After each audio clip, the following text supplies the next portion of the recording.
Are you kidding me? Are you kidding me? Are you kidding me? Are you kidding me? Are you kidding me? Are you kidding me? Are you kidding me? Are you kidding me?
Well, good morning and welcome to Frankly Speaking. I'm your host, Frank Acom, and we are broadcasting live from the Hesselson studio here on this Friday morning edition of Frankly Speaking. All 2 hours on the program. A little bit later on, we'll be talking with Shades, our old friend Shades from Tioga Downs. We're going to talk about Derby. Kentucky Derby. I worded that strange. Hey, I wanted to show you this. Oh, look at the virtual waves coming in. Look at, I want to show you, well, I guess I have to do it on the intro. Look at the beautiful cactus and succulent I won yesterday at the Corning City Republican get-together. Kept me up all hours of the night. It was well past my bedtime, like a rock and roll star. Around 7:30 it wrapped up. But I'm excited to finally have something at that end of the desk. I've got one quick thing to mention, and I'm going to mention it a few times later on in the program. But I cannot thank everybody enough who reached out yesterday and had such kind things to say about Dwayne Eddy, and had such kind things to say to me, and it really means a lot. If you missed the program yesterday, Dwayne Eddy did pass away at the age of 86 on Tuesday.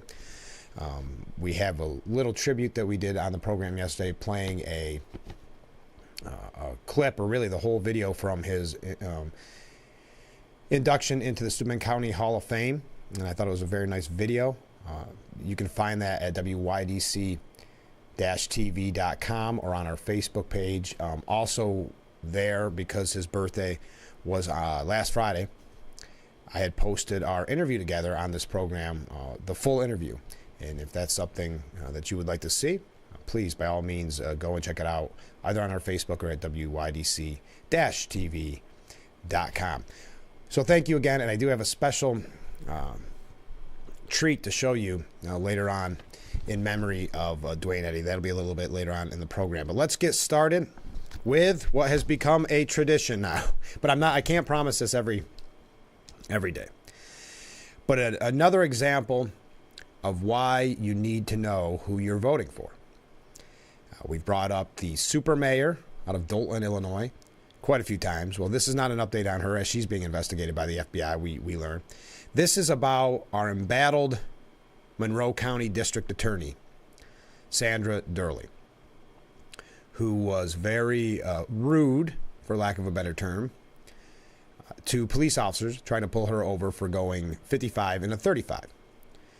She was caught on body camera saying some very, well, first of all, there's that aspect of, do you know who I am to it? There's then the name calling. You've heard all about it. We've talked about it.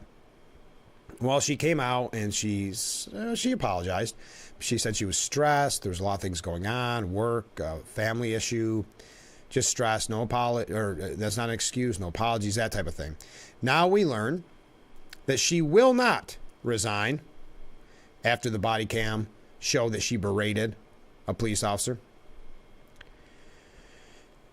She told local outlet NBC 10 that she had never considered resigning since the now viral incident. Quote, I was elected to serve this community, and I will continue to serve this community. I have no excuse for what I did. If I could go back, I would do it totally differently. I'm agreeing to self-report to the grievance committee. I welcome any investigation. I will cooperate and will handle whatever punishment is handed down to me because I truly, truly am sorry. Now, many have... I missed this part. Attorney General Letitia James questioned Durley's fitness to serve as district attorney. Interesting. Governor Hochul referred her to the Commission on Prosecutorial Conduct, which we learned has not had a case since its inception 3 years ago. So not really feeling lot's going to come out of that. But Sandra Durley will not resign. So yet another example of why it's best to know who you are voting for. And that's why we try to make it our goal on Frankly Speaking to get all the candidates that are willing to come on to be on the program so that you can learn right along with me and the community about who at the end of the day you will pull the lever for. I know it's no longer pulling the lever, who you will circle the dot and put into an electronic machine for. Now, obviously, we do have a lot of updates on college campuses. I know for some of you, it may be getting a little old, but it shouldn't be. And I say that not to downplay that, boy, this is getting crazy and it's kind of overwhelming to keep hearing about it. It's not to downplay that. But it's also the importance that I've mentioned so many times of making sure we realize what's going on, not just on college campuses, but in society. And we talked about it yesterday, which another bunch of comments I received, and thank you, about how fun the interview was with former Congressman Joe Sempolinski. But like we talked about, the fact that it is now considered a major part of the voting bloc in the Democrat Party, this anti-Israel sentiment, the political implications are something that are very important to consider as well. So we'll talk about all of those. We do have some positive stories amidst it all. We're also going to talk a little bit here about Trump, about Biden. I do have a local issue. I'm going to pose this question to you early. Sometimes I do that, and then we don't always get to the story later on, though that is never my intention. The question being asked by Capital Confidential, and I'm going to ask it to you, the viewer. What if Cuomo challenged Hochul in the 2026 race for governor? I will say that when it comes to pure down and dirty politics, former governor, now disgraced former governor, Andrew Cuomo was a better down and dirty politician. Governor Hochul, you wanted to say it was a learning curve, but it's been a little too long to be a learning curve. So kind of like a Kamala Harris, where you say, well, you can only expect a certain kind of speech level to her, meaning like a political speech. Where with Harris, it's kind of a word salad. With Hochul, it's a lot of, I don't know what's the word I want to use? I mean, I recall when she was talking about shoplifters, and she said, shoplifters your days are numbered, or your days are over, or something like that. And it was just very awkward, very trying too hard in debate in high school kind of feeling to it. So the question is, Cuomo decides to run against Hochul in 2026. What do you think? Also, another question I'll pose to you early on in the program, just to get started here, get the juices flowing this morning. There is some scuttlebutt that former President Trump is going to meet this weekend with potential VP candidates. Who do you think, who would you like to see? I know I've asked this question before. Who would you like to see be his VP pick? And I will say, let's get on a tangent here for a moment. I do believe this is a very important pick. As a rule, the VP pick, it has significance, but it's not a make or break scenario. It's helpful sometimes, it's hurtful sometimes. I think if you look at a John McCain, it was helpful to him to have a Sarah Palin to kind of ease the pain for some conservatives to vote for him. But then you have someone like Joe Biden for Obama, who is just kind of a elder statesman, was the term they were using to offset Barack Obama's inexperience. Remember, he had not even finished a full term as Senate, in the Senate, excuse me. So there's important parts of the VP, but a lot of times if you look at Paul Ryan with Mitt Romney, that was, Paul Ryan didn't even win his home state. So I don't think that was the best pick. But in this case, I do feel it's a very important pick to get some people, and which I do think this is overhyped, but to an extent, the Nikki Haley supporters that are having trouble supporting Trump. Now, I think many of those Nikki Haley supporters are Democrats, are people that would not vote for Trump no matter what, would not vote for the Republican no matter what, trying to kind of throw people off and go for Nikki Haley. But there are some that are probably struggling because of the tweets or the Truth Social or whatever. Maybe they've been...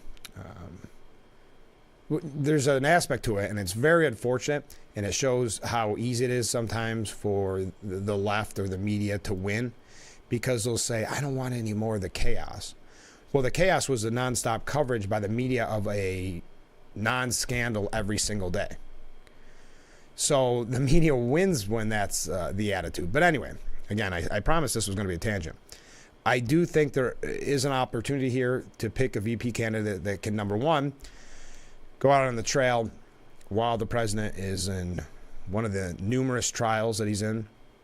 But I also think it can shore up some vote that maybe right now is on the fence, saying, I don't like this lawfare. I don't like things like trying to take him off the ballot and suggesting he's a threat to democracy by people that are a threat to democracy. They might not like that, but they're still not comfortable with the personality. That maybe that VP pick could make it a little easier on them. So who would you personally like to see? No statement is too outlandish. I'll try to get to all of them. So as I mentioned, we are going to talk about college campuses when we get back. Shades from Tioga Downs will be joining us towards the end of the second hour. And as I said, I've got a special, I think you're going to really like this. I've got I don't know if you'd call it tribute, but a special in remembrance to Dwayne Eddy a little bit later on. But right now we do have to take a short break, so stay with us. This is Frankly Speaking here on WYDC TV. Big Fox, we're just getting started, so stay right there.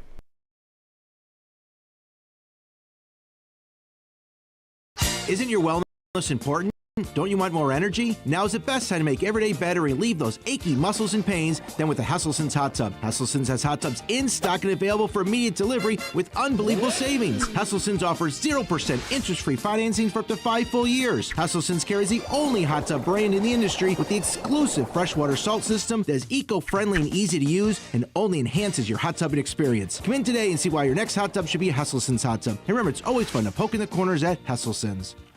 If you or one regularly used hair relaxers or straighteners and were diagnosed with uterine, ovarian, or endometrial cancer, you may be entitled to significant financial compensation.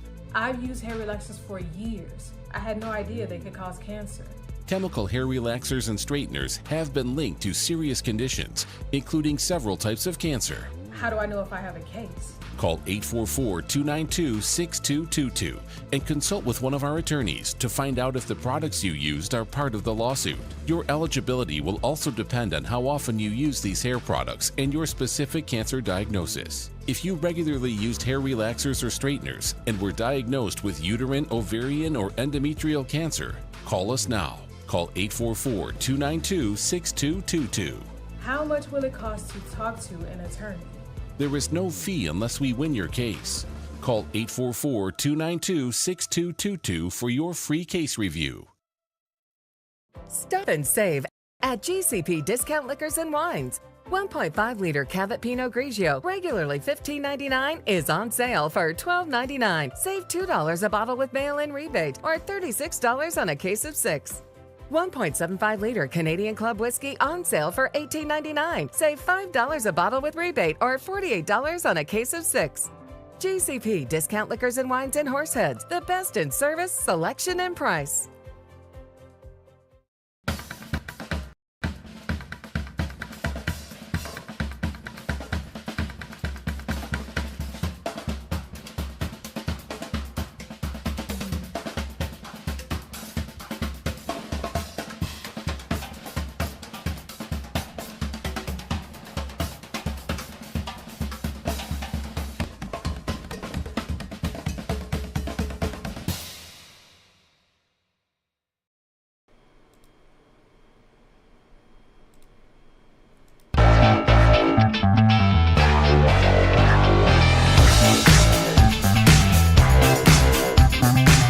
Beautiful view of Market Street here in Corning as we proudly broadcast live from the Hesselson's studio here on Market Street in Corning. Already receiving some comments, and I've got to say, I think this one's going to be a little controversial to the viewer who sent it in. I can't believe I'm saying this, but even Cuomo would be better than Hochul. But he should come with a term limit next time. That's right. We got a lot of people out walking this morning. That's interesting. I haven't had enough time to dissect that and think about that. Okay, I'm not putting this on you, the viewer. I couldn't ever accept that because of what he did with the nursing homes. And obviously, I want to vote for him no matter what, or Hochul. But so putting that aside, I don't know what to think. Boy, that's a brain tease. I will put this out I'm going to do the political answer. Let me put this out to the viewers so I don't have to give an answer. Even Cuomo would be better than Hochul, but he should come with a term limit next time. Okay, other comments coming in. It doesn't matter who the Republican nominee is. When the Democrats run the media, school system, Hollywood, and major networks, any Republican will be destroyed and set up for failure.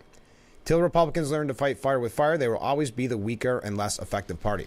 There's a lot to dissect there, too. Yes, that is what I think a lot of people underestimate. Because they were saying, well, not Nikki Haley. If we got Nikki Haley, then this is not to knock Nikki Haley. This is where I heard it the most, though. Nikki Haley, if we got her in there, it wouldn't be the chaos of Trump.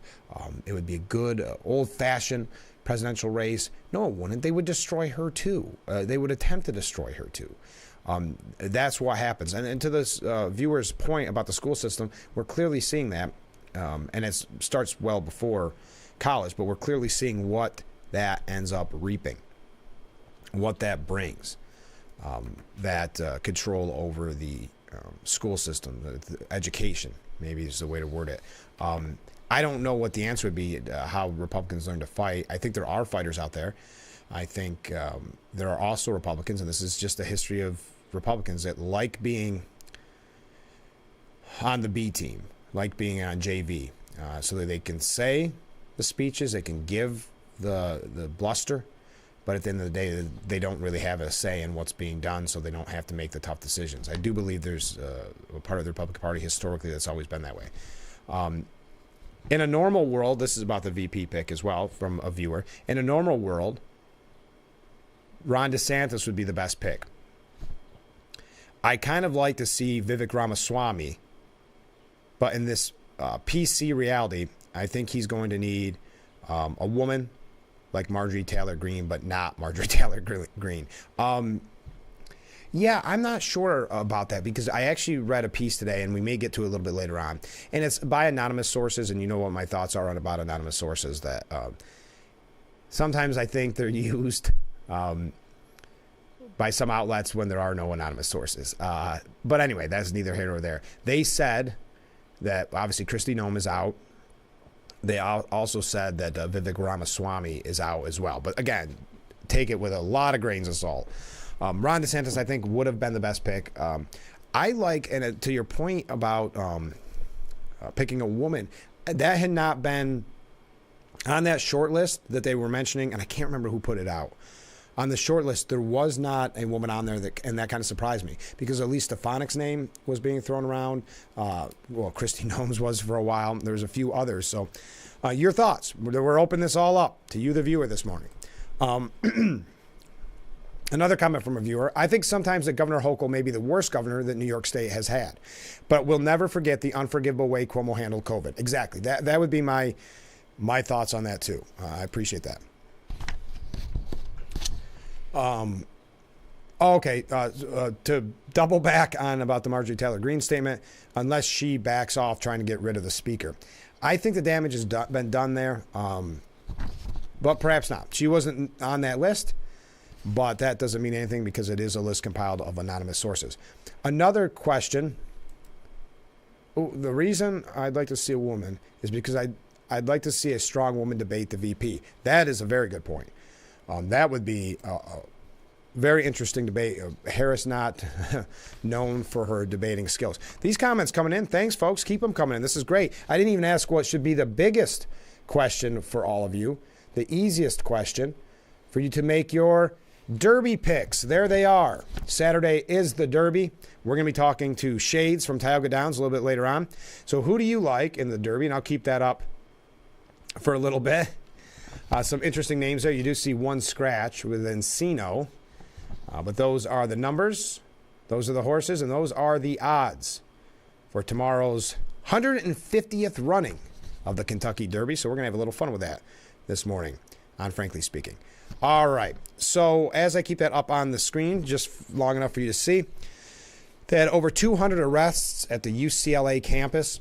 I don't know if you've seen the photos, the destruction, the chaos. To preserve campus safety and the continuity of our mission, early this morning we made the decision to direct UCPD and outside law enforcement officers to enter and clear the encampment.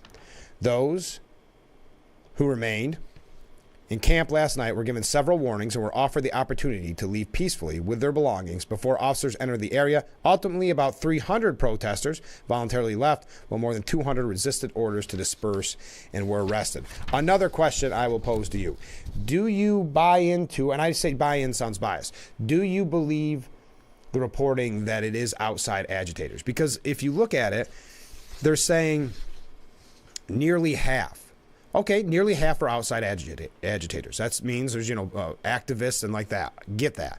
That still means over half are the students. So we can't downplay what is happening on college campuses, what the professors and faculty are teaching these young, impressionable minds that demand all the luxuries of life while being involved in a revolution.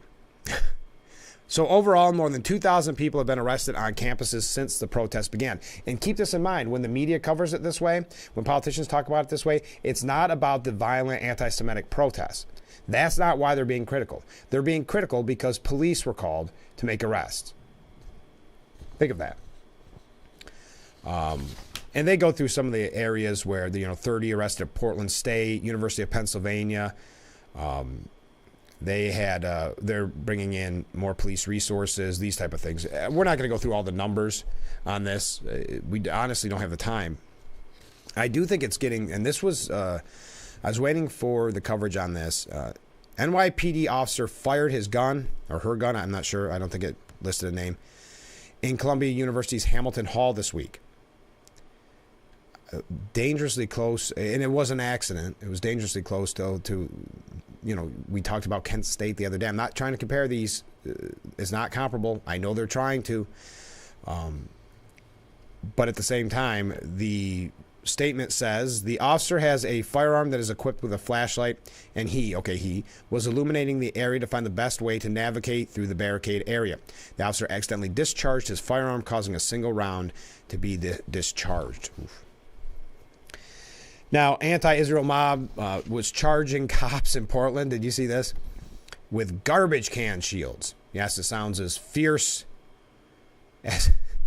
as it looked. It's the charge of the trash brigade. Anti-Israel protesters at Portland State University burst from the campus library Thursday morning in a ragtag group of bicycle helmets and makeshift shields fashioned from trash bins during a crackdown by police. But despite their battle cries, very reminiscent of Braveheart, they were quickly thwarted by waiting cops. Some managed to scurry away and avoid arrest. Footage appeared to show while others were grabbed and slammed to the ground while attempting to ram through a line of cops. I know we laugh at some of this, but it's really not laughable. I mean, it is because there's such an entitlement there. There's such a delusion of grandeur by these protesters, but you've also got to remember what they are protesting for. The destruction of Israel, the destruction of America, to end police. And the media is really playing right along with the idea that the problem is the police presence and not the anti-Semitic hate that is being spewed. And I should mention, yesterday, President Biden did give a speech finally on this. Finally talking about it. The last time he talked about it, he said there's basically good people on both sides scenario. So he finally gives a speech yesterday. Did you know that the White House is supportive of free speech? Because if you didn't, you do know that now. And you knew it when you heard the press secretary the day before. Another wave, thank you. But let's talk about this positive note before we go to break. Oh, wow, because I'm running really late. No, I'm going to save it for the break because I'm running really, really late. Stay with us. I'm having fun talking to you already. We're getting such great comments coming in. Keep them coming in. And we'll be right back with Frankly Speaking after this.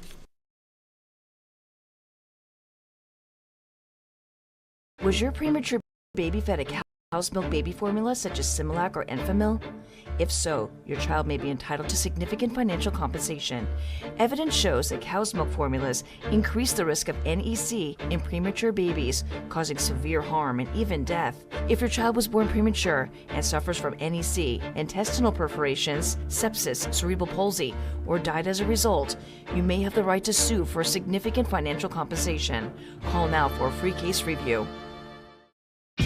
Vehicles are in-house and on display with more on the way. If you're in the market for a new vehicle, visit Elm Chevrolet.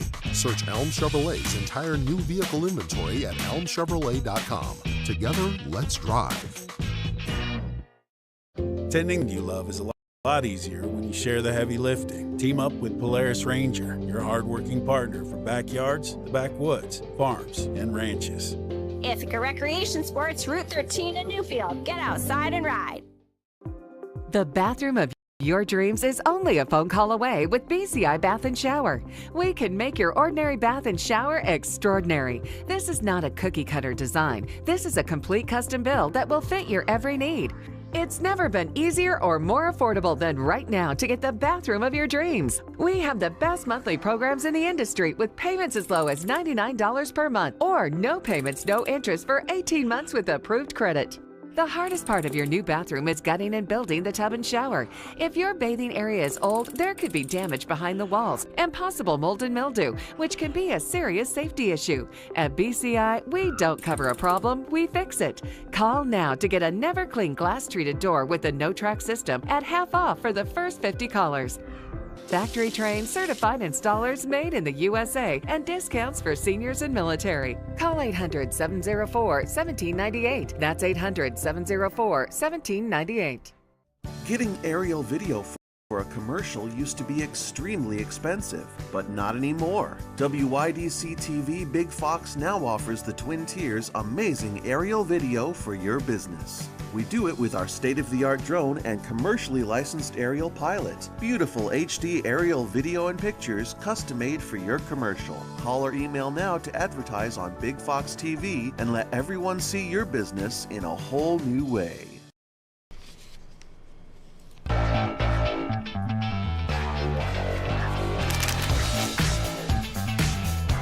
And we are back, frankly speaking, here on WYDC TV.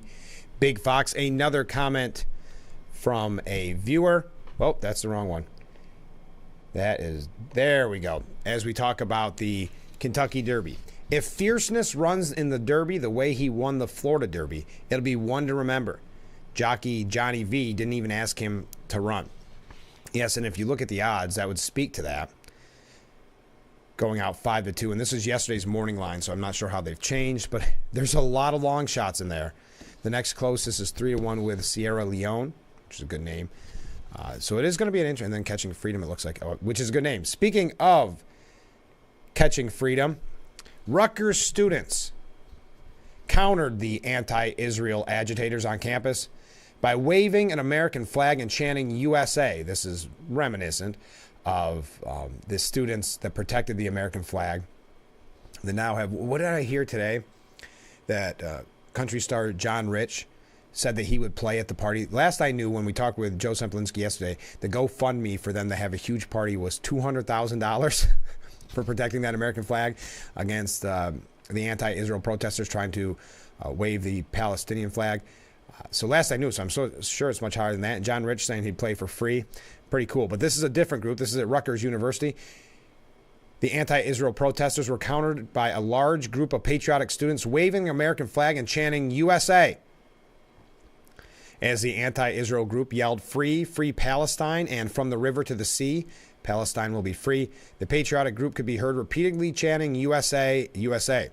At a later point during the demonstration, a couple of people within the anti-Israel group began instructing their protesters to link up to form a circular human chain in front of the students chanting in favor of America. It's all so cliche. As the people were linking up, a woman with their group came over a bullhorn and said, "We are not protesting. We have to clean up. We have to leave." So I'm clear what she said after that. Okay, anyway, chants of USA. Some singing students could be seen holding their hands over their heart. It's nice to hear stories like that. Oh, wow. Comment from a viewer. It was over $460,000 last night. That is going to be a party that everybody wants to get invited to. Can you imagine that? $460,000. Good for them. That goes to show you when people talk about this is America. These are people protesting. We know that there's a violence aspect to the destruction. But as the former congressman was saying yesterday, this kind of thing doesn't play in not even rural America, in middle America, everywhere in America. Yes, college students and faculty and professors, they're in their own bubble, their elite bubble. The person that's working 9 to 5, the person that's going maybe 2-3 jobs just so they can have groceries for their family, this isn't working for them. And when they see people still respecting the flag, still being patriotic, that's how they show their gratitude. They say thank you, because that's what we want to see. It goes back to what I've talked about so often on this program about community, faith, patriotism. We want that. That's the kind of thing, really, why so many ended up supporting Trump, because the freedom, for lack of a better word, to feel proud of your country again, to be able to say, "I'm proud to be an American," to quote Lee Greenwood. That's been missing for a long time, and it does feel good when you see chants of USA, and you see you want to get the goosebumps and the chills when you hear the national anthem play at a sporting event or wherever you may be. So Columbia said that the protesters arrested, nearly half of them not affiliated with schools. I circled here nearly.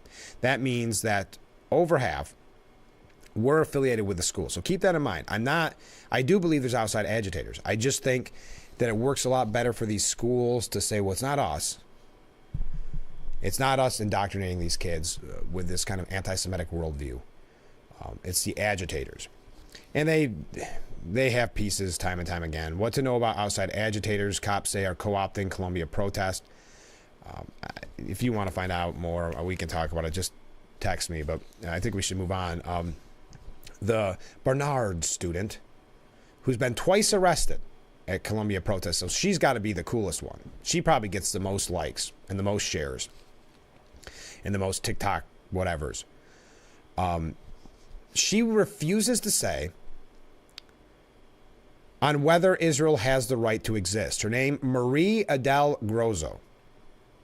She's 19 years old and she's studying sociology and human rights. Now think about that with human rights, what she's being taught when she can't even say whether Israel has a right to exist. In an interview with leading Britain's Conversation host Ben Kentish, said, "Do you think Israel has a right to exist?" She said, "I believe Palestinians have a right to equal rights.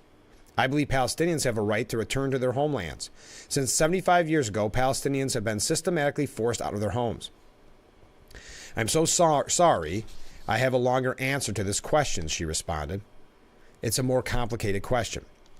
There's a difference between believing that Jewish individuals should be in or have a right to be in Palestine and believe that Israel as a country should be allowed to continue what they are doing. And I believe the land is Palestine." So Kentish again pushed her, asking if she believes, quote, "the world's only Jewish country should exist."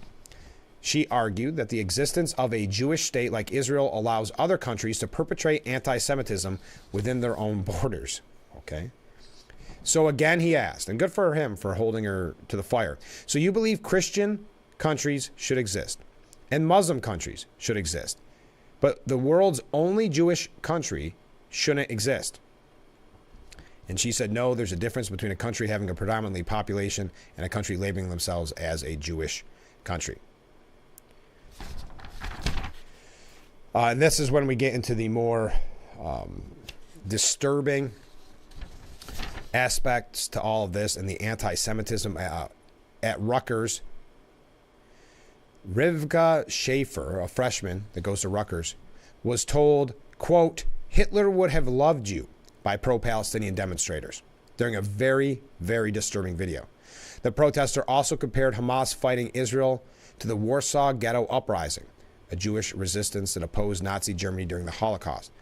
Schaefer had been a target previously when some protesters made anti-Israel flyers with their face plastered on them. Imagine that. How many times were we always lectured, especially during Trump, that love trumps hate? It's all about love and end hate. The new love is suggesting that Hitler would have loved you to a Jewish student? Is that the love that we've been lectured about so often from the left? It goes back, I know, here we have, if you have a scorecard, it goes back to that article that the new left is, or thinks Hamas is good and that swastikas are woke. And the argument about the swastikas was because it was on a synagogue, graffitied on a synagogue, and this person believed it was in the name of ending genocide, that it was once a symbol of hate, now it's a symbol of good. Can you imagine that? Anti-Israel protesters arrested at Columbia. That protester declared October 7th one of the greatest days of my life. Rudy Ralph Martinez, who's 32, was among the 282 protesters and agitators who were cuffed and hauled away. Mr. Martinez declared that October 7th, the Hamas terror attack, was one of the greatest days of my life. He was smirking as he described it. Long live the resistance. Wow. More on this when we come back. Stay with us. We'll be right back with Frankly Speaking here on WYDC TV. Big Fox. Attention. This is an important message for firefighters, members of the military, and airport workers. For decades, first responders and firefighters at military bases and airports used a chemical-based foam to fight fires. Studies have shown that chemicals used to make aqueous film-forming foam, or AFFF, are highly toxic to humans and have been associated with several types of cancer. If you or someone you know was diagnosed with any of those cancers, call now for a free case review. My entire practice is focused and centered around St. James Hospital in Hornell. We see a lot of joint pain from hips, shoulders, and knees, whether you're a weekend warrior or even a 80 to 90-year-old who just wants to stay active and keep walking a couple blocks in their neighborhood. I want to spend the time to connect, to really hear you and understand why you've come to visit me to seek treatment. It drives me to be the best physician I can be so that you can go back and do the things that you want to do in life. Attention care beneficiaries. This is an important message for people on Medicare. Today we are talking about Medicare Advantage plans. If you're new to Medicare, moving or losing coverage, and don't have a Medicare Advantage Part C plan, call now because there may be a Medicare Part C plan with additional benefits available in your zip code. You can call now to find out if you're eligible to enroll in a Medicare Advantage plan with additional benefits. Just call 800-351-6177 and a licensed insurance agent can look up your eligibility and plan options and see if you're eligible to enroll in a Medicare Part C plan that could save money or include additional benefits. Don't wait. You are not automatically enrolled in a Part C plan with additional benefits. If you're new to Medicare, moving or losing coverage, call for your free, no-obligation Medicare benefits review. You won't know what plan options are available to you unless you call, so call now. The call is free. Call 800-351-6177. 800-351-6177. Every Saturday, your game is on Fox. Because here is where it happens. Saturday on Fox, Judge swaggered up and went supersonic. True story. Saturday on Fox, Mookie put on a show in New York. You saw that, right? Saturday on Fox, Acuna racked these up on his way to the record. And it was Saturday on Fox when Harper went on Harper. So yeah, Saturday on Fox.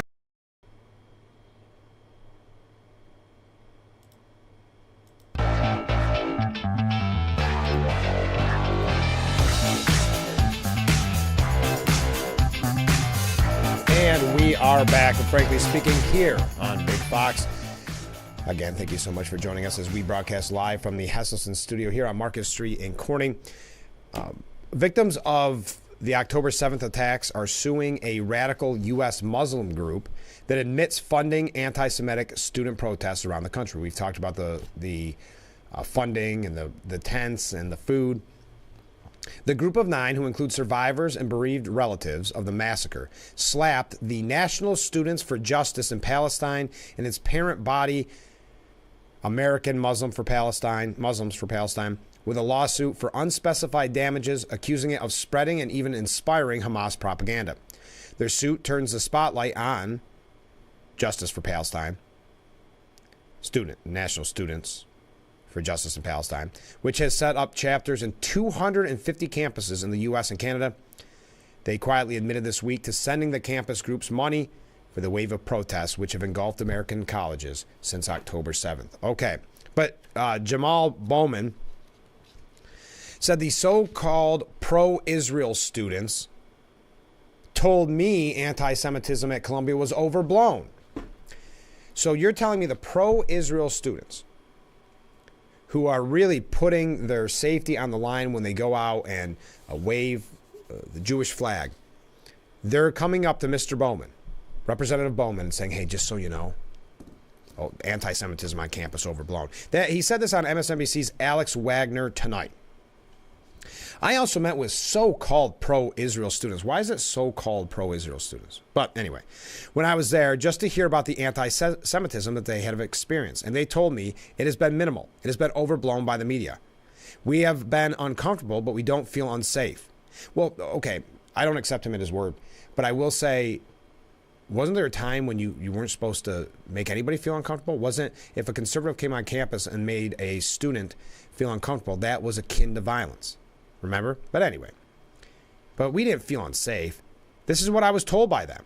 And my goal as a former educator, as a father of 3, is to remind us all that Columbia is an institution of higher learning. It's a place for critical thinking, critical dialogue, critical discussion that makes us uncomfortable, but moves us forward. It has to move that forward, because that would be the excuse of, well, that doesn't speak for conservatives going to college campuses and giving a lecture, because that doesn't move us forward. So they can be They can't make you uncomfortable. They can't make you think and critically think. The hypocrisy in these people. Our kids are not being allowed to do it because we are over-militarizing our college campuses. And to me, that's completely unacceptable. So they can't think outside the box because of the police, according to Mr. Bowman. And he says there needs to be more protests like Columbia. This was also on Alex Wagner tonight. Jamal Bowman stated that the encampments on Columbia were completely peaceful, and some of the images that we saw from UCLA and other places made it look like a bunch of disorder. But the majority of these protests are peaceful. When you send in hundreds of military-dressed law enforcement officers into a college, that brings the disorder and that brings the chaos. So it is the police. The police are the problem. This is the new strain of the left. Keep it in mind. But there's a piece, and we're not going to talk about this all morning. I know. Because we have so many other things to get to, but it is so important. Andrea Pizer has a piece at the New York Post today where she says, as a Jew, I am terrified about what America has become. It's a sad day across the United States and abroad as whiny, privileged college students and thrill-seeking provocateurs, egged on by leftist professors, the mainstream media, and numbskull politicians, foment pro-terrorist, anti-Jewish violence. They prove once again that no place is safe for Jews. And she goes through her family's history and the history of the Jewish people. It is a really, really good piece if you have a moment to find it yourself at the New York Post. Andrea Pizer.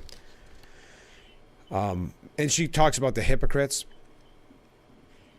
All are parroting uncritically Hamas claims of death and suffering. That is a problem that the media is involved in, as well as politicians.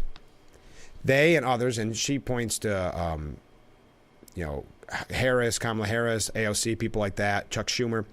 They and others are all but excusing the murders and hostage-taking of Israeli civilians and people who had the misfortune of traveling to the Holy Land last October. And all are fanning the flames of campus unrest and unfettered attacks on Jews. We thought America was a land where Jews might live without fear of oppression, violence, and scapegoating. We thought we were free. Boy, we were wrong. That's Andrea Pizer at the New York Post. And Douglas Murray has a piece as well, right before we go to break, that says college idiots calling for intifada have no idea how many innocents have died from that word. And I understand the knee-jerk to call them idiots and morons like he does. I get that. But I do think there's a seriousness that has to be leveled at this, because I think as conservatives we too often laugh off these type of things. Is look at these crazy college kids, look at these idiots and what they're being taught. But you see, it's not just staying on college campuses. If the students at Columbia didn't know what they're calling for when they call for intifada, perhaps they will now. And he gives a list of what it really means. Okay, we got to take a short break. Stay with us. We'll be right back with Frankly Speaking after this.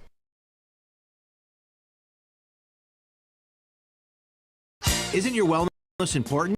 Don't you want more energy? Now's the best time to make every day better and relieve those achy muscles and pains than with the Hesselsen's Hot Tub. Hesselsen's has hot tubs in stock and available for immediate delivery with unbelievable savings. Hesselsen's offers 0% interest-free financing for up to 5 full years. Hesselsen's carries the only hot tub brand in the industry with the exclusive freshwater salt system that is eco-friendly and easy to use and only enhances your hot tubbing experience. Come in today and see why your next hot tub should be a Hesselsen's hot tub. And remember, it's always fun to poke in the corners at Hesselsen's.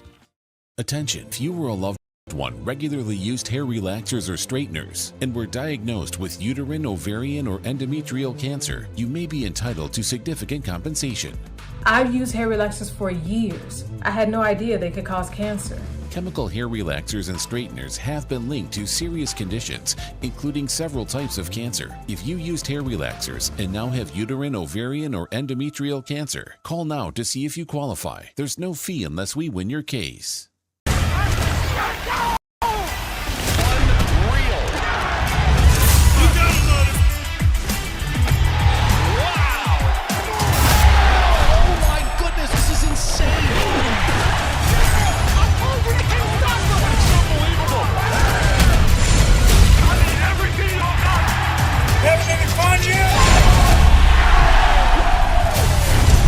Football League, Sunday starting at 1 Eastern on Fox. And we are back with Frankly Speaking. Here is a comment from a viewer. And if you're just joining us, the question was asked, what if Cuomo runs against Hochul in 2026? It was a question posed by, and I can't remember where the article was from. But yes, what would it be like? What would you... Here it is. Finally, I found it. Should have had it right here in front of me. I knew I was going to talk about it. What if Cuomo challenged Hochul in the 2026 race for governor by Capitol Confidential? And we've had some back and forths, and one viewer commented that they couldn't believe they're saying this, but Cuomo might be better than Hochul, and we had that discussion. Here is a comment from a viewer. With regard to former Governor Cuomo, I'm sure there isn't any chapter in the governor's handbook that covers pandemics. Did he make a mistake? Probably, but that's why they put erasers on the end of pencils. Did people die in nursing homes? Yes, but did they truly do from COVID? I've heard stories that insurance companies were notorious for paying more on claims for COVID deaths than natural causes.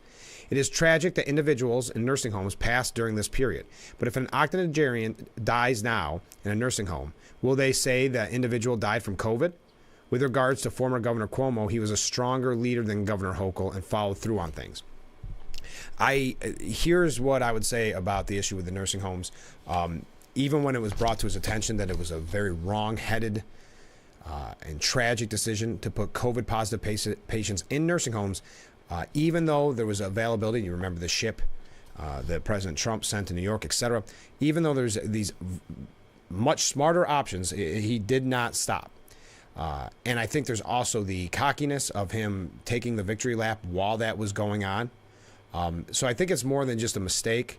And I do think it's hard to deny that during that time when so many were passing away from COVID, not just in nursing homes, to suggest that the majority or even a small minority of the patients that died in a nursing home, that it was made up, that it was COVID or put down as COVID. I don't know. I don't think, if that is the case, I don't think that is a majority number. I don't think that is the number that would excuse what happened. I could never forgive, for lack of a better term, not that he cares, the governor, former governor, for that decision, because it was brought to his attention. It just at face value, if that is your judgment call as governor, you're not prepared to be a governor. I'll put it that way. If your brains and your intelligence tells you, yes, let's put COVID positive patients in with the most vulnerable, then no, I don't believe that you have the mental capability to be governor of any state. So that's what I would say if I'm weighing in on this, but I do appreciate the comment. So keep them coming in. Any other viewer that would like to comment on that as well. There's a couple of things to get to more with college campuses. We are going to talk about other issues. Bob Martin writes, Tuesday night's Columbia protest clearing restored my pride as a cop in the NYPD. He spent 32 years as a member of the department, and this is a piece at New York Post. Pride in the fact that my immediate family, dad, brother, son, and I, have a combined total of just under 100 years of service with the finest. Pride of having worked with and for some of the most exceptional men and women I've ever met. And he goes on and talks about this kind of, this down feeling that he had for so long, right around the time of the George Floyd protest and defund the police movement and all that. He said, seeing the always outstanding emergency service unit gaining entry, followed by the community response team scaling the mobile adjustment ramp system to gain access to Columbia Hamilton Hall's second floor, bypassing the first floor barricades, had me thinking the NYPD, the one I knew and served, was back. The taking down of the Palestinian flag, pardon me, on the CCNY's campus flagpole and raising of the American flag also brought a smile, I'm sure, to many an old cop's face. It sure did to mine. Great job, guys and gals. That's nice, isn't it? A TikTok influencer, which I know that's where you try to get your information, but this is very important. A TikTok influencer torches very harmful social media platform for fueling anti-Israel campus riots. As we talk about the banning of TikTok or being forced to sell from China, but also think of it as a social media aspect to it. As we've been saying for so long on this program, that so much of these protests are about getting the most likes, getting the most views, showing that you are on the right side of the protest, meaning sadly, the anti-Semitic side. So TikTok influencer, says it's very harmful. That's where a lot of this, going back to the idea that it's a fad, it's fueling this, because Kids are addicted to TikTok. They watch it, and wow, look, the cool kids with the most views are out there tearing down the American flag and putting up the Palestinian flag, saying very anti-Semitic things, getting violent, etc. And it spreads, and it continues to spread. I got to take the last break of this hour. We are going to wrap this up. We may have a little bit more to talk about it in the next hour, so stay with us. This is, frankly speaking, last break of hour number 1 right now. Attention, if you or a loved one regularly used hair relaxers or straighteners and were diagnosed with uterine, ovarian, or endometrial cancer, you may be entitled to significant compensation. I've used hair relaxers for years. I had no idea they could cause cancer. Chemical hair relaxers and straighteners have been linked to serious conditions, including several types of cancer. If you used hair relaxers and now have uterine, ovarian, or endometrial cancer, call now to see if you qualify. There's no fee unless we win your case. Attention high school students, college transfer students, or anyone looking to further their education. This is the event for you at the Elmira Elks on May the 8th. There will be a free college fair with free parking. Come and talk to 2- and 4-year college representatives, in and out-of-state schools, public and private schools, technical schools, United States Armed Service recruiters, local police and fire departments recruiting new cadets. This only happens once a year, May the 8th, at the Elmira Elks College Fair from 6 to 8 p.m.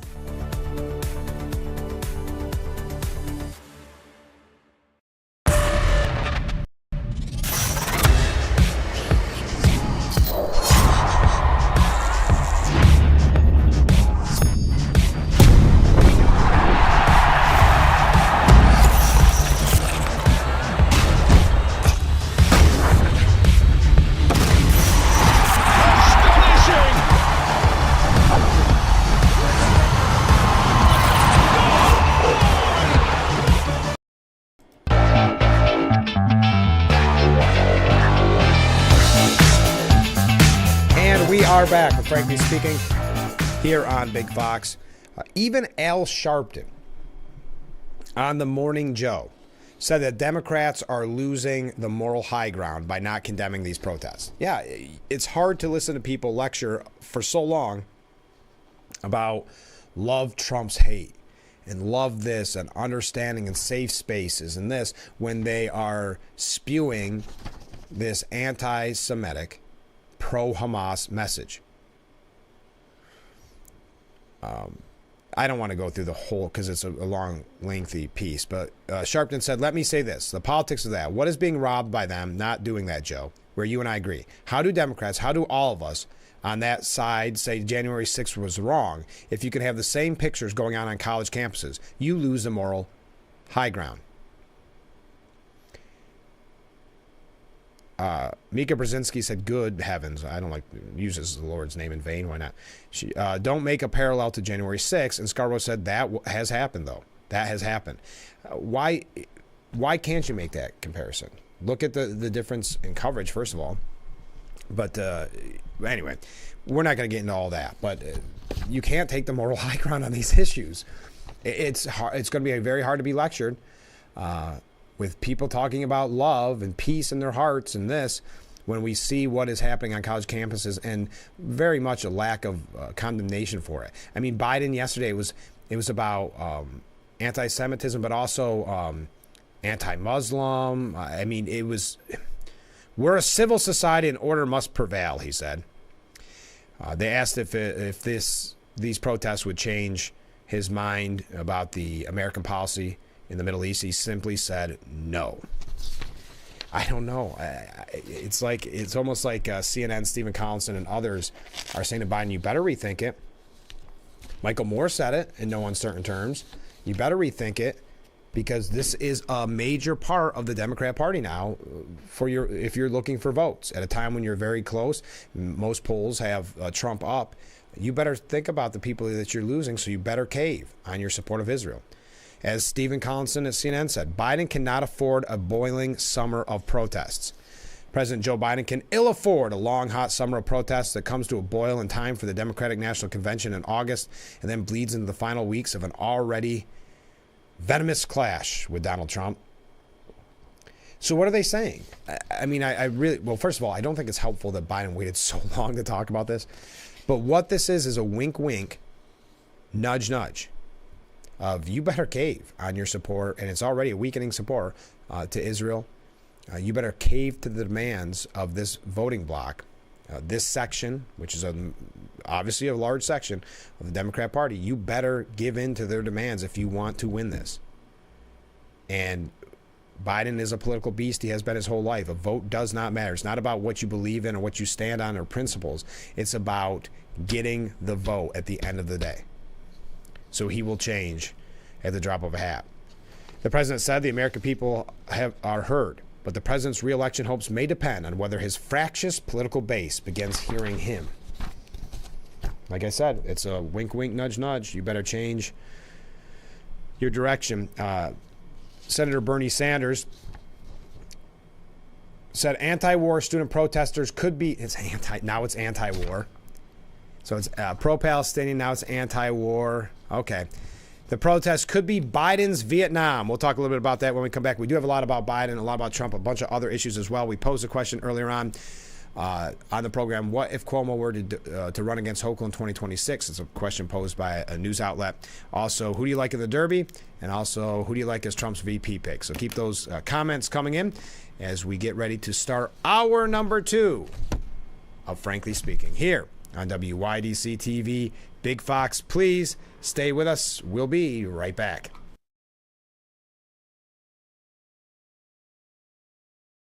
Looks like y'all got a lot of stuff here in your water. You're never gonna believe it, but this can filter up to 60 different contaminants from your water. It's all about cleaner drinking water. Dude, that's good water. And that's good water. Now that's good water. That's good water, eh? No matter where you live, there's a Culligan water expert nearby. At Culligan, we think about your water so you don't have to. Call today to schedule your free water test. Was your baby fed a cow's milk baby formula such as Similac or Enfamil? If so, your child may be entitled to significant financial compensation. Evidence shows that cow's milk formulas increase the risk of NEC in premature babies, causing severe harm and even death. If your child was born premature and suffers from NEC, intestinal perforations, sepsis, cerebral palsy, or died as a result, you may have the right to sue for significant financial compensation. Call now for a free case review. I'm Marianne Burt. I've lived here for 70 years, but I do fine right here in my house, and I want to be here as long as I can be. And I feel comfortable knowing that if something happened to me, someone would know because of the cameras that are installed in various spots in my home. That has been a wonderful gift to me to be able to have that security and that support from Full Circle America, and that's what. Welcome back to hour number 2 now. We're starting hour number 2 of Frankly Speaking here on Big Fox. You see my brand new cacti that I won at the Corning City Republican Party last night. There we go, looking for the right button. Okay, hour number 2. Thank you for joining us. A little bit later on in the program, we'll be talking with Shades from Tioga Downs. He'll be telling us, and you may recall him from the early days of the program, he's going to tell us what he likes for the Derby and what's going on this Saturday at Tioga Downs. Thank you for the comments coming in. One comment, because I asked who would you like to see for VP pick? DeSantis. Well, DeSantis kind of ruled that out in February, but I would say never. That would be, I think ideally, a lot of people thought that would be the pick, a year ago? Something like that. Maybe longer than that now. And, of course, that didn't play out. We have been talking about college campuses a little bit. We asked the question. There's not much more to add to it. What happens if Cuomo were to face Hochul in 2026? But first, quickly, and again, I said this at the very top of the program, but I know some of you join us at 7. Yesterday we talked at length about the passing of rock and roll legend, pioneer, Dwayne Eddy. And I thank you to everybody who reached out to, I guess, send their condolences. And you may have read a couple pieces online and some things that there is a group. Let me be very specific on that. There is a group working behind the scenes. It's not secretive.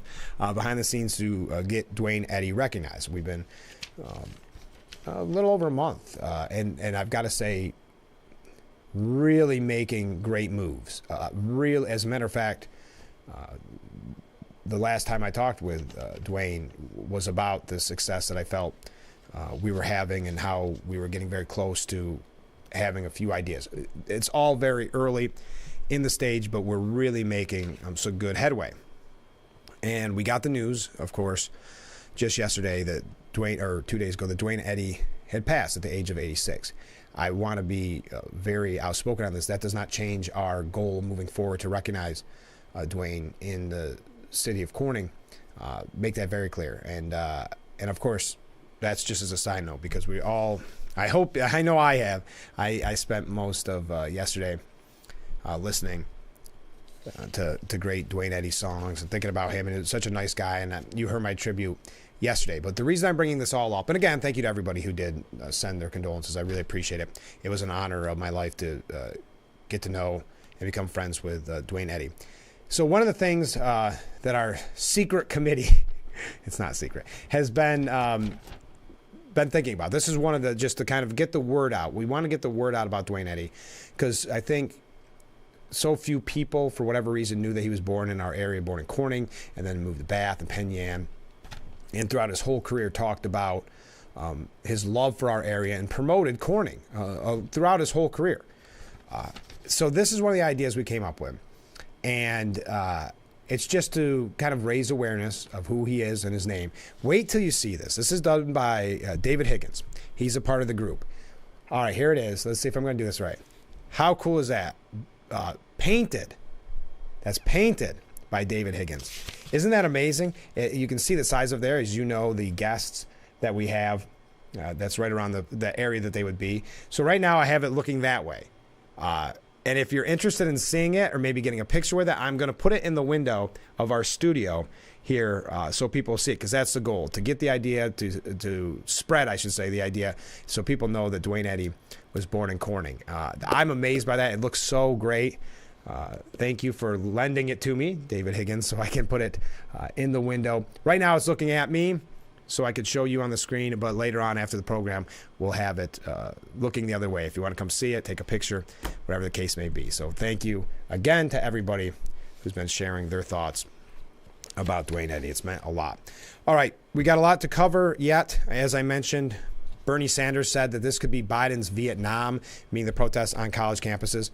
In terms of his campaign, I'm thinking back, and other people are making this reference, that this may be Biden's Vietnam.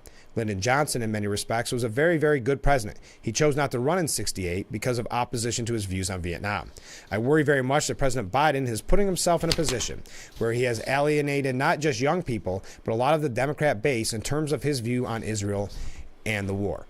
Wow, there's a lot to dissect there.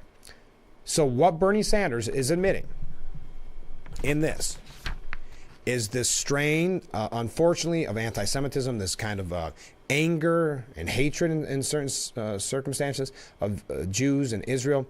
That is now a major part of the Democrat base. That's coming from Bernie Sanders. There's a leftist group they call the anti-Biden vote uncommitted rally.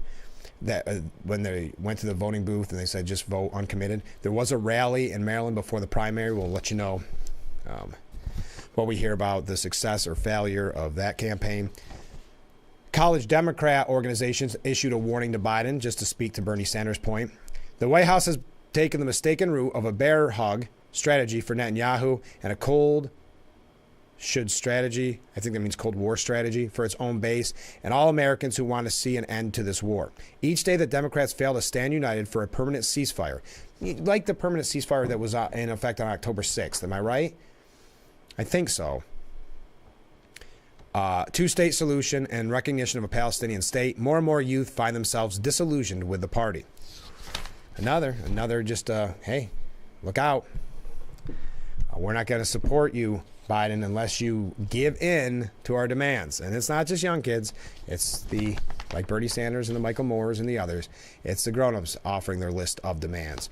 Okay, did you see, moving away from the college campuses, that was my last little bit on that. I know I thought I would be able to get through all of it in the first hour. We just didn't have an opportunity. Before we switch gears into other topics this morning, I did want to remind you, just quickly, because we promoted this early on, don't forget the quilt show is going on starting today and tomorrow and Sunday. You see the times there.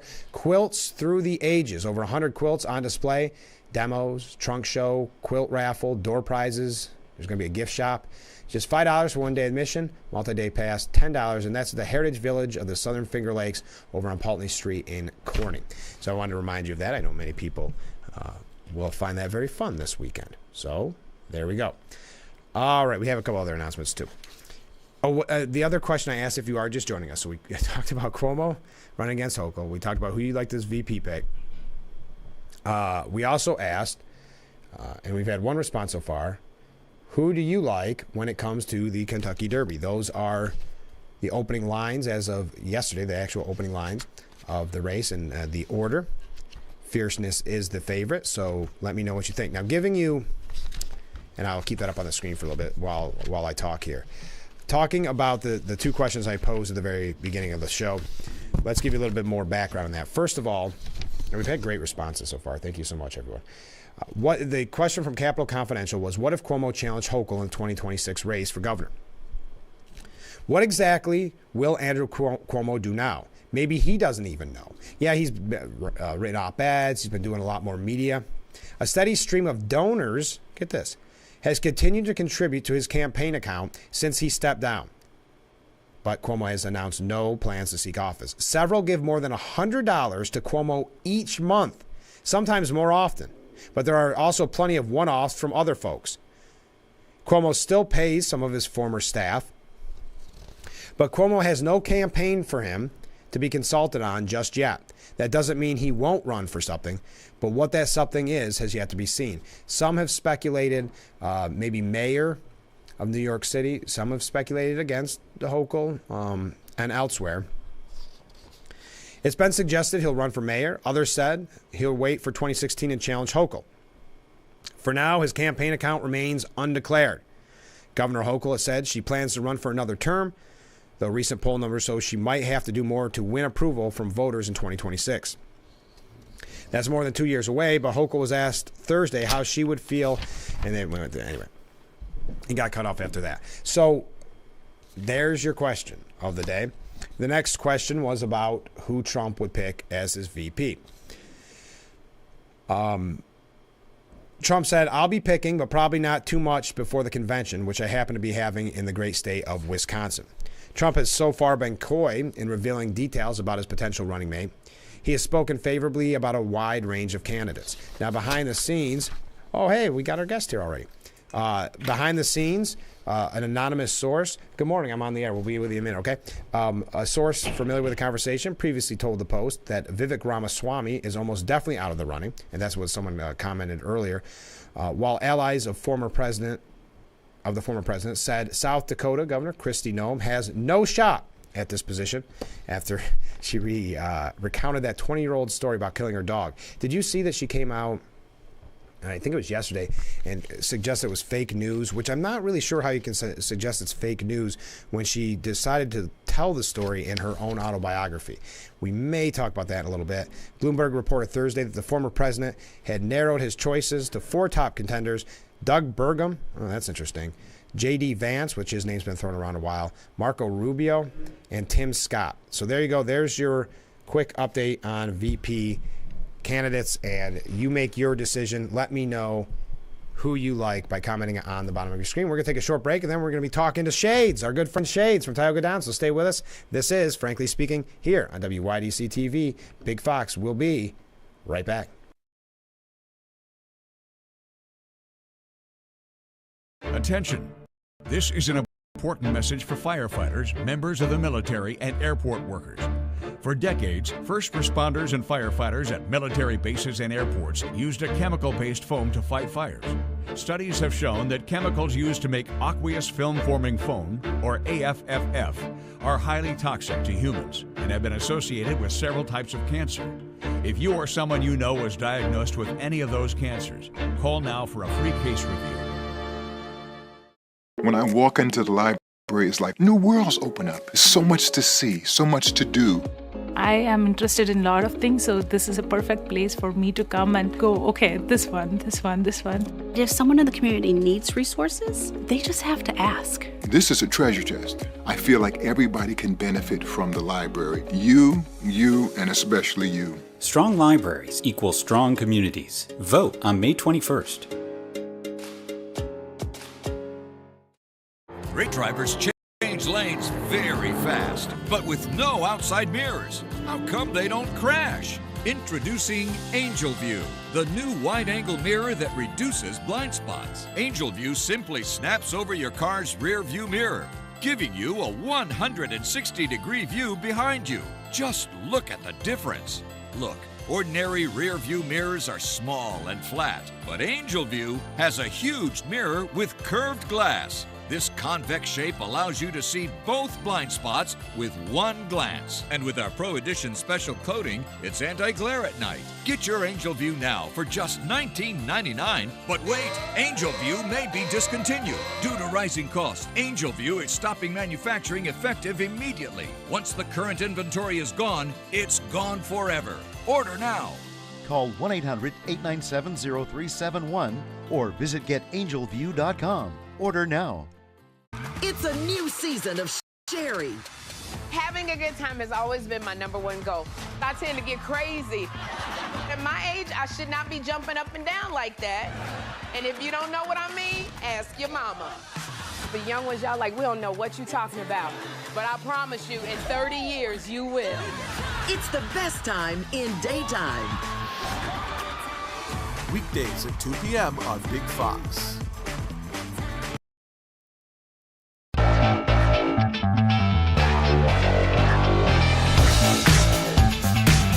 And we are back with Frankly Speaking here on WYDC TV Big Fox, broadcasting live from the Hesselson studio. And this is the Steuben Senior Services Fund edition of the program. And we're being joined by our friend Shades. Shades, it's been a while. It's been almost a year. Yeah, I'm glad to be back here, though, in Corning. It's always nice to come to Corning. Yeah. It's such a cool town. I love talking to you, so Sorry, happy to be here. Sorry to get you up so early. It's okay. Okay. It's only an hour drive for me. So, geez. It's an easy drive. It's all highway. It's beautiful. Beautiful scenic. So this is an exciting weekend. Is this opening weekend at Tioga Downs? When it comes We kick off, historically, we've always kicked off on Kentucky Derby Saturday, Yeah, which is a nice day. It gets a crowd out there. You kind of feel the energy. So, we start Saturday, 5 p.m. post time. Big card, 14 races on the card. It's a big weekend. We probably could have more. We scaled down to 14. We have qualifiers before that, though, so I'll call 17 races that day. Wow, so how many races do you get in before the Derby actually kicks off? We're going to get 4 races in. Okay. We could probably squeeze 5 in, but with possible inquiries or objections. Sure, you don't want to push it. You don't want to push it. We don't want to risk it. We want to give people plenty of time to place their bets on the Derby, to look at the PPs. Even during the break, our analyst Derek and myself, we're going to talk Derby. So we're going to try to help the crowd out a little bit as well. How do you keep your voice warmed up throughout the year? You've had this layoff. Well, I mean, last 2 weeks we've called qualifiers. So you got that. I've been kind of ease back into it, but calling those. It's hard to call short fields though. Qualifiers usually have 4 or 5 horses. Yeah. This card is a good card. I mean, almost 9 horse fields over every race. So. Oh wow. It's easier though to call a big field than a small field. Sure. There's always something happening. When it's a small field, they don't move. It's the same order. You start telling stories because you have nothing else to talk about because the order doesn't change. But a 9 horse race, there's always moving. There's something going on. Do you feel that you'll be a little nervous opening day?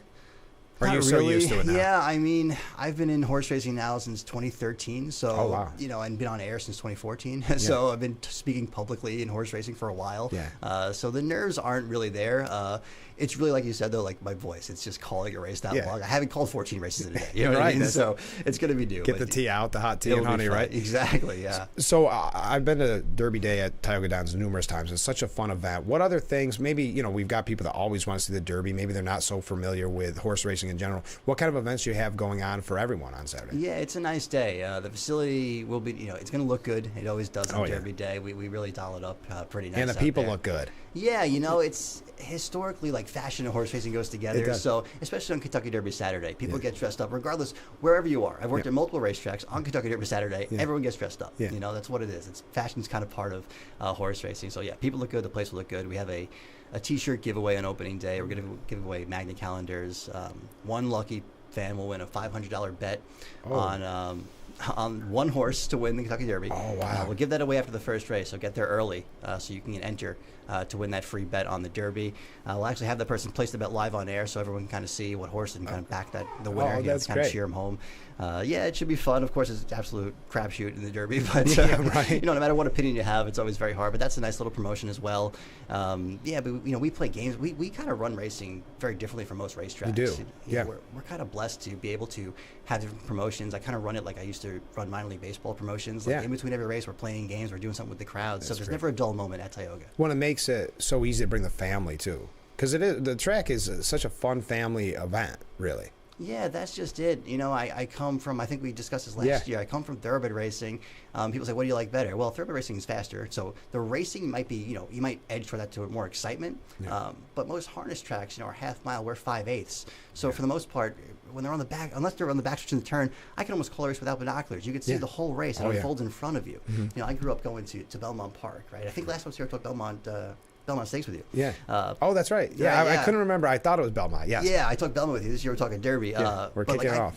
I grew up going to Belmont, right? So Belmont, beautiful, loved going there, but you see like a 16th mile. That's all you see. You see like the last end of the stretch. I know. You know what I mean? I know. So at least harness racing, it's all right there. You see the whole race. You're on top of the action. I know. I went to the Preakness one year. And it's funny. You had to stake out your ground, and when the horses went by, you're like, all right, and that's it. That's right? it. That's all you see. You have to look know. up at the screen. But yeah. So with harness racing, you really get to see a lot more of the race. So what does the summer look like at Tioga Downs? Yeah, I mean, we got, every year I kind of pile on more promotions. Yeah. This year we're doing even more. Some new things too. We bring out like an animal exhibit every year, which is nice. We've started kind of building our dog race promotions. Most racetracks do like a wiener dog race. Right, That's kind of very popular. Fun. Yeah. We do. It's very popular. We'll do that on Labor Day. We'll leave a $1 hot dog special that day. But last year we introduced the bulldog racing on Father's Day, so we're going to bring that back. Oh, that's a great idea. Yeah, you don't want to race dogs that can actually run. You right. want to race dogs that are short, yeah. chubby, like that's what you want. Yeah, so the of course. bulldog races, that was cute. We're bringing that back on Father's Day. I'm introducing Basset Hound racing. Oh, that's great. So I don't know how many are in the area we can get, but if I can get 20 dogs and have 2 races and a final, that would be good enough. That's hilarious. So the dog race promotions are great. We give away lawn care. I'm bringing out the amazing Tyler. He's a traveling act. He balances everything on his head. Oh, cool. I'm going to see if he can balance a race bike on his head. He says if he can lift it, he can balance it. But it's very cool. It's cool to see him in person. Play always with 3 firework nights. So the promotions are, every day we're doing something. Something, right. Which is nice, unlike most racetracks. So what does your typical race day look like? Race day is mostly set up. I kind of oversee the racing department. So I'm getting everything ready from making sure everyone's good in the paddock staffing, make sure they're all good. I make sure all the promotions are set up properly. So it's mostly just set up and prep for the race day. But then from, I call it a show, right? Like most racetracks, they race. We do a show. Right? So I always say our show goes live half an hour before the races. Right. And that's what it is. Everything's scripted, between the races is scripted. When we end the day, I thank my production crew. Good show. I don't say it's a good show. That's what we do. It is a show. Yeah. What time would you recommend people arrive so that they don't miss any of the excitement? Well, Kentucky Derby Saturday.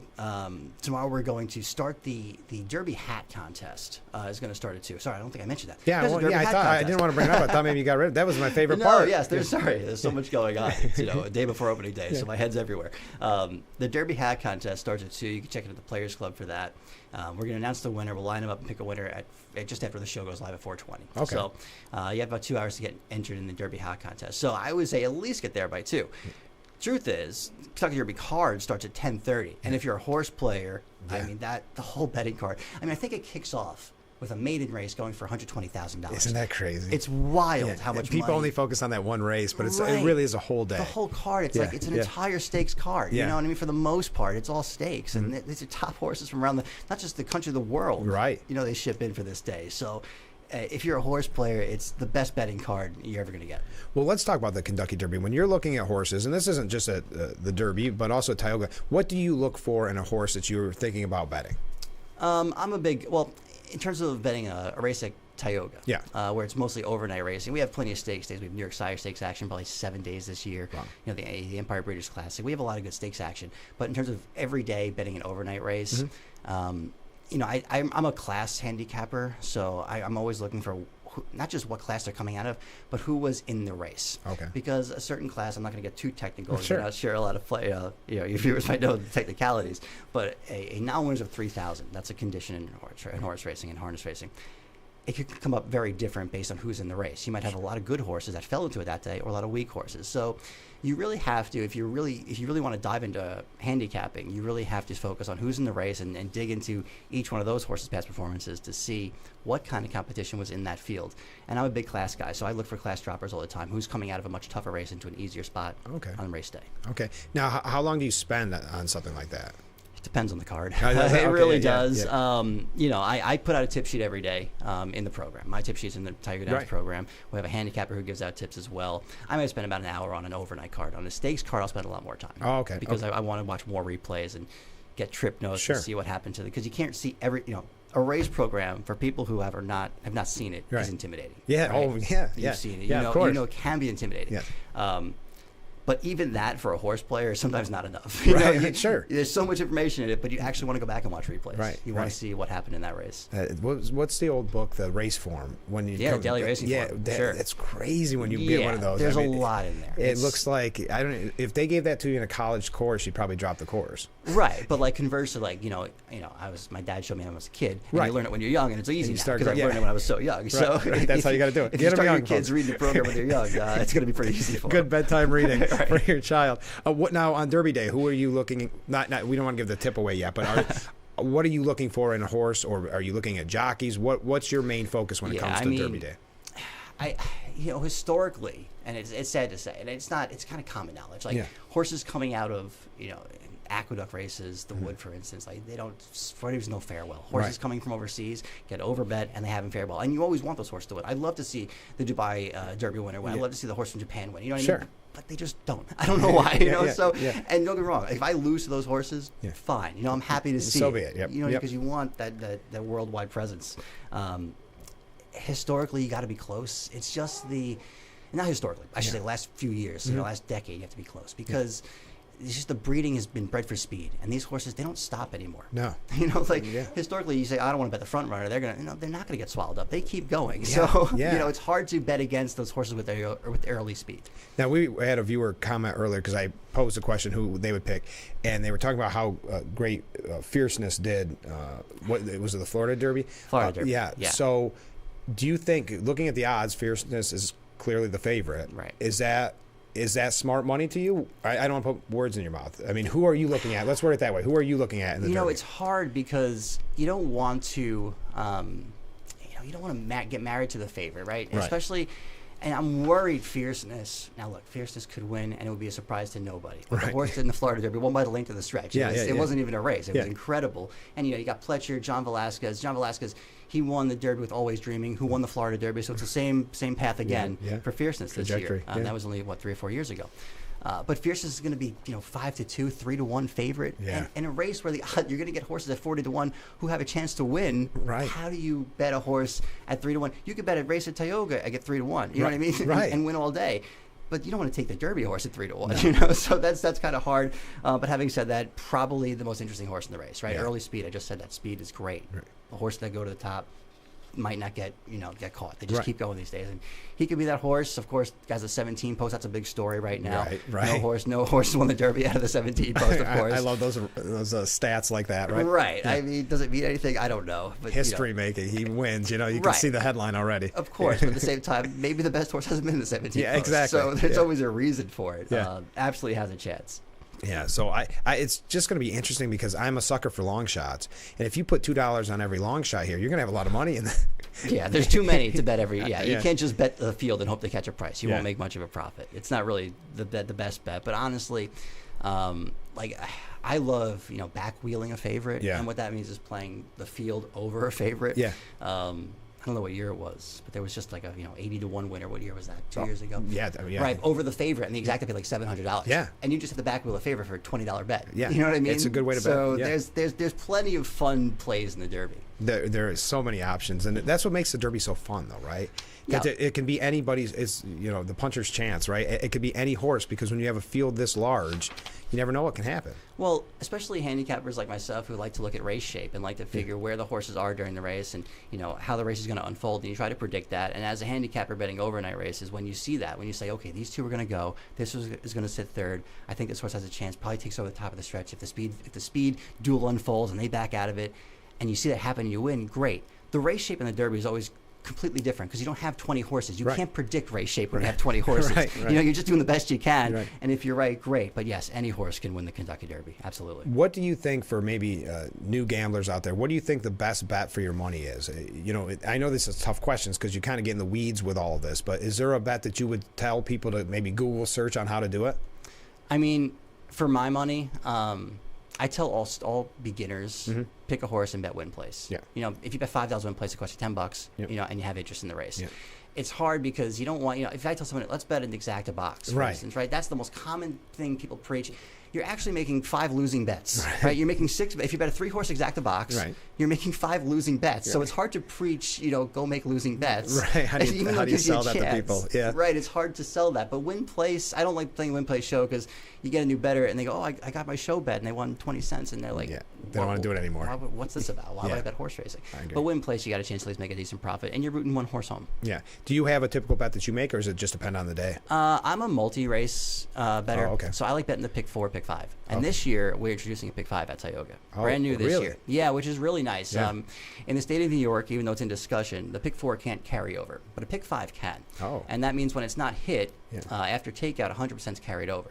So we just had... That gets up there. Right, and it can just keep adding up day over day. I mean, you could be chasing, $20,000 by week 3. Right. It could be there, which is really nice. So the pick 5 is going to start in the first race every day. That's the standard. Races 1 through 5 every day on the card is a pick 5. If it doesn't get hit, it's 100% carryover, which is really nice. That is great. And it's new. And we just introduced it at Vernon Downs, our sister track. They started 2 weeks earlier than us. And the first day there was $1,000 in the pool. It's not a lot, but there was some interest there. And guess what? It carried over. So it was $700 carryover. And that just builds and builds. Builds and builds, yeah. And it's kind of fun because for people that don't know, you're picking the winner of each of the first 5 races. But it's almost like, if you want to think of it this way, for those that play the lotto, you can do it like a lotto ticket almost. And think of it that way, because the money does get up there pretty good. You make a couple bets, you like a couple horses. Who knows? Right, exactly. I should explain that. How pick 5 works. Yeah, sorry, but yes, it's picking the winner of 5 straight races, and it doesn't mean you have to pick one horse every race. Yeah. You could put 3 horses in a race, 5 horses in a race. Your ticket will add up, obviously. Yeah. But you could build a nice ticket with a pick 5. Why do you think it is? So during COVID, because it was only live sporting events, I got hooked on TVG. You ever watch TVG? Sure. I work with the Meadowlands. I'm usually a guest on there on Friday and Saturday nights. Sure. Why is it always that the experts like you always like doing the pick 4s and pick 5s? That's what that is. It just because it makes it more fun for you? For me, it's bigger wins. Yeah, I mean, don't get me wrong. If I love an exacta, I'll hammer. I say these are the only 2 horses in the race. I might just box them up and hammer that exacta. Right, Those are the 2 horses. In some order, I'm going to hit that. But for me, like a pick 4, pick 5, not only because the money adds up and you can catch a bigger ticket. As you knock out favorites, right? As favorites lose, there's people who say, I'm going to single this favorite. For instance, let's say you're playing a Kentucky Derby, pick 4 sequence, pick 5 sequence throughout, whatever it is. And you have, and you leave fierceness off your ticket. You say that's bad favorite. But a lot of people might single a horse like that. Right. So all of a sudden those tickets are gone. Yeah. And there's more money in the pool for you. Right. So that's why you like to try to beat favorites. Yeah. I love throwing favorites off my ticket. And when favorites win, so be it. Yeah. And you know what I mean? I took a shot against the favorite. I thought it was a bad favorite. That's what makes it fun. Yeah, exactly. And it's kind of like your money lasts when you play a pick 4. If I'm having a day with my family at the racetrack, I might bet a pick 4, and if I'm live in a ticket, I'll sit back and let them. They'll play the win place bet, and I'll just be riding out my pick 4 ticket. Yeah, it's nice. It makes it fun. Do you have just before we go? Do you have a favorite long shot in the Derby? In the Derby, all right. It could be completely based on name. It doesn't matter. Based on name, whatever you want. Well, like my heart is in domestic product, the winner of the Tampa Bay Derby. Okay. This year during the Tampa Bay Derby, I spent 7 years at Tampa. Okay. Tampa Bay Derby this year, there was a tote outage during the Derby. Okay. Literally nobody could bet the Tampa Bay Derby. Wow. Right. The whole system went down. It was countrywide. It wasn't just Tampa, but it just happened the race before the Tampa Bay Derby went down. Wow. So my heart breaks for all of my friends in Tampa and my former staff there that I worked with. So for them to have a horse win the Derby would be tremendous. You know what I mean? So almost, I'd love to see it. Going out 30-1 too. Yeah, probably. You know what the thing is though, if you look at the past performances and the morning line odds of the Derby, because Sierra Leone's 3-1, Fierce is 2-1. Most years the Derby favorites 5-1, 6-1 on the program. Yeah. So every other, the odds are inflated for all the other horses. So you're going to get a good price if you beat the favorite this year. It's going to be a fun because the 150th racing in the Kentucky Derby. Isn't that it's always nice to be it's gonna be fun. kind of a landmark, a milestone anniversary for sure. Really good race. Brad Cox has 2. He backed into a win with Mandaloun when Medina Spirit was disqualified. Yeah. So, he's looking for another Derby win. He's got a big chance as well. I think Just a Touch is a pretty nice horse. So we'll see how it pans out. And you have an exciting day. Do you get to take it all in at least a little bit? Or we take the break for the Derby, which is nice. Yeah. I get to leave the announcers booth and talk with some of the fans, and I like doing that. I like when I see people come to the track. I love thanking them for coming. It's important. Of course. That we have fans who appreciate our staff as well. I think we have a great staff this year. So looking forward to opening day. Well, thanks so much, Shades, for being on the show. We'll have you on again maybe for Preakness. I'd love to come back. Sure, I love it out here. Good luck tomorrow. Thanks so much. All right, we'll be right back with Frankly Speaking here on Big Fox. Stay with us.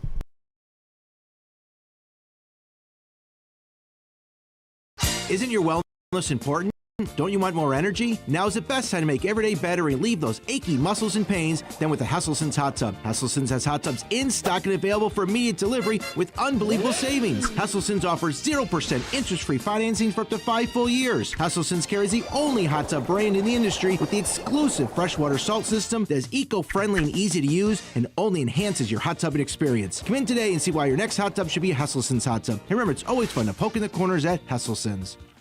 You need a van, but they're bulky, awkward, and never put the breeze exactly where you want it. Introducing my fold-away fan from Bell & Howell, the compact cordless fan that unfolds into your own personal wind machine and extends to nearly 4 feet high. Its lightweight, portable design makes it easier than ever to have a targeted breeze anywhere. Plus, this whisper-quiet fan has 3 separate speeds, making personalizing your comfort a breeze. My fold-away fan's rechargeable lithium battery lasts up to 10 hours, and it has enough power to blast a breeze to the other side of this room. Its unique telescoping stand allows you to place it on the floor, so the breeze will reach anywhere with ease. Then the whole thing folds away for easy storage. Get my fold-away fan from Bell & Howell for just 2 payments of $19.99. It comes with the USB cable to make charging fast and easy. My fold-away fan. Call or click now. Call 1-800-349-4156. That's 1-800-349-4156 or go to myfoldawayfan.com.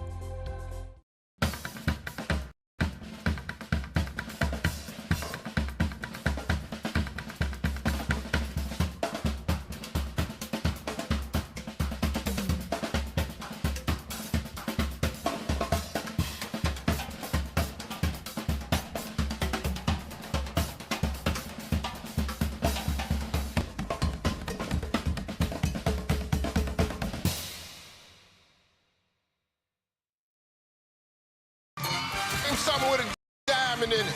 Diamondback rattlesnake. It's in the name.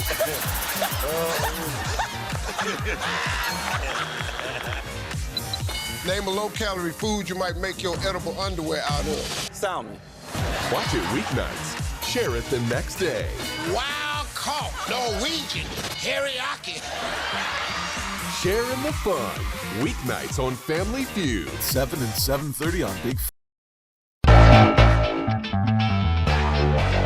Beautiful view of Market Street. I want to thank Shades for being on the program during the Steuben Senior Services Fund interview. That was a lot of fun. I hope we have Derby fans out there. I know I get a little bit nerdy when it starts talking about horses. I enjoy that conversation, so I kept Shades a little long, and I hope that you found it informative and you can make it out to Tioga Downs. We were talking about Trump's potential VP pick. He's having a meeting at Mar-a-Lago this weekend with potential VP nods. But before that, I've received some comments during that break.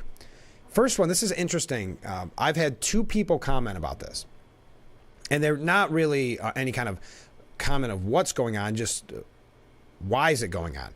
Another Boeing whistleblower has died. The first man committed suicide in his truck in a parking lot the night before he was supposed to give a deposition. And the second man quickly succumbed to MRSA after being diagnosed with pneumonia, also before he could be deposed. We're not saying anything more than that is the news. But yes, you are the second person to comment on that, and I haven't had a chance to mention the other one. Next. Where is Chuck Schumer? He can't speak up for Jewish students in his state, in the state he claims to represent. He jumps at any soundbite opportunity to state the obvious. Fair point. I know he has been very quiet. I know he did say something. Was it about the anti-Semitic bill? I can't remember what it was, but it hasn't been as prevalent as is normal from Chuck Schumer. Another comment. Trump is doing the right thing and keeping his VP pick quiet for now. The media would shift to that news and try to use it to distract from the Democrats' failures. There will be less time for them to run their smear campaign, which is a given. Yes, that is a given. So whoever he picks, and you can say he better pick someone squeaky clean. It doesn't matter. I mean, look at the things that they've said. What was it, Mitt Romney? And listen, I don't like Mitt Romney. But when Mitt Romney ran, do you remember when they went back and like interviewed classmates from elementary school or something that he was a bully? So it doesn't matter. But according to this piece from Fox News, among the special guests at Mar-a-Lago this weekend who could be possible running mates, you've got Senator Tim Scott. I like Tim Scott a lot. In full disclosure, I interviewed him a few years, probably 5 years ago now. Very nice guy. Tim Scott of South Carolina. J.D. Vance of Ohio. His name's been thrown around quite a bit. And Marco Rubio of Florida. That's interesting. Marco has been pretty outspoken defender of Trump. I have my ups and downs with Marco Rubio. That would be interesting after how brutal Trump was to Marco Rubio in 2016. That one, it surprised me. But every time they come up with this new list, and again, it's anonymous sources, a new list of VP potential, it's always, there's somebody on there that you go, wow, I didn't think of that. Like last time we heard maybe perhaps Lee Zeldin. His name not on the list yet. On this Mar-a-Lago trip, you also have Governor Doug Burgum of North Dakota and Kristi Noem of South Dakota, though, again, anonymous sources say that Kristi Noem is most likely out of the running after that story about shooting her dog. Two top Trump supporters in the House, Representative Elise Stefanik of New York and Byron Donalds of Florida, will also be there, as will, to give this a little bit of hope to one of our viewers out there, entrepreneur Vivek Ramaswamy. Also attending the gathering are the recently Trump-installed leadership at the RNC, as well as House Speaker Mike Johnson. These are not people in the running for VP, I don't believe, but Mike Johnson will also be attending. So there you go, just a little bit of inside baseball. Did you notice yesterday, a lot of people are upset about this, Biden called Japan xenophobic? It's a weird one. The election is about freedom, America, and democracy. That's why I badly need you. You know, one of the reasons why our economy is growing is because of you and many others. Why? Because we welcome immigrants. Why is China stalling so badly economically? Why is Japan having trouble? Why is Russia? Why is India? Because they're xenophobic. Wow. By the way, is our economy doing that great? They don't want immigrants. Immigrants are what makes us strong. Not a joke. Why does he always say not a joke? I'm going to get them out of that habit. That's not hyperbole, because we have an influx of workers who want to be here and want to contribute. Sometimes you wonder about when the people around Biden think about with optics and like that, and about what immigration is a number one concern of voters. I don't know. Sometimes the timing on things is very confusing. We got to take another short break because I did run a little long with our friend Shade, so stay with us. We'll be right back with Frankly Speaking here on WYDC TV. Big Fox, weigh in on your VP pick.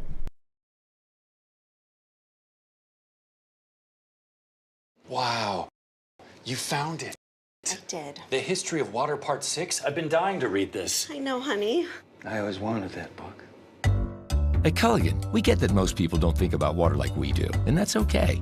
You see, when we install one of our high-efficiency water softeners, we're thinking about hard water and limescale buildup, so you can just think about longer-lasting appliances and softer skin and hair. At Culligan, we think about your water, so you don't have to. Call today to schedule your free water test. What's up, guys? What I'm about to show you is going to change the way you shave your head forever. You can shave your head in 90 seconds or less, with no cuts or nicks. Introducing Remington's new and improved Balder Boss. With increased flex and 5 dual-track floating head design, get over 60% more head coverage for a faster, closer shave and skin-close results. And only through this exclusive TV offer, now you can try it in your home for 30 days for just $14.99. Balder Boss is the fast, easy, safe way to shave your head wet or dry, in 90 seconds or less, without nicks or cuts. No nicks, no scrapes, fit in the palm of my hand, and the results were amazing. The 360-degree pivoting neck contours closely around your head curves for maximum contact, anytime, anywhere, in 90 seconds or less. With exclusive Wet Tech technology, shave in the shower, or with any foam or gel. Japanese-grade steel blades and turbo power plow through the thickest of hair, yet gentle enough it won't irritate skin. With pure lithium power that lasts up to an incredible 60 minutes. That's like 1 full month of use without a recharge. Then easily rinses clean. There's even a pop-up trimmer to complete your perfect groom. Now, you can try the Remington Boulder Boss in your home for 30 days for just $14.99. But wait, order now and we'll ship it to you absolutely free. You can also get our ear, nose, and brow trimmer for the ultimate groom. Free. Just pay separate processing and handling. Every Boulder Boss comes with a 5-year limited warranty where durability is guaranteed, plus a 100% satisfaction guarantee. If you don't absolutely love it, send it back, but keep the trimmer as our gift just for trying. I got a clean, nice, smooth shave in under 90 seconds. No nicks, no cuts. So order now.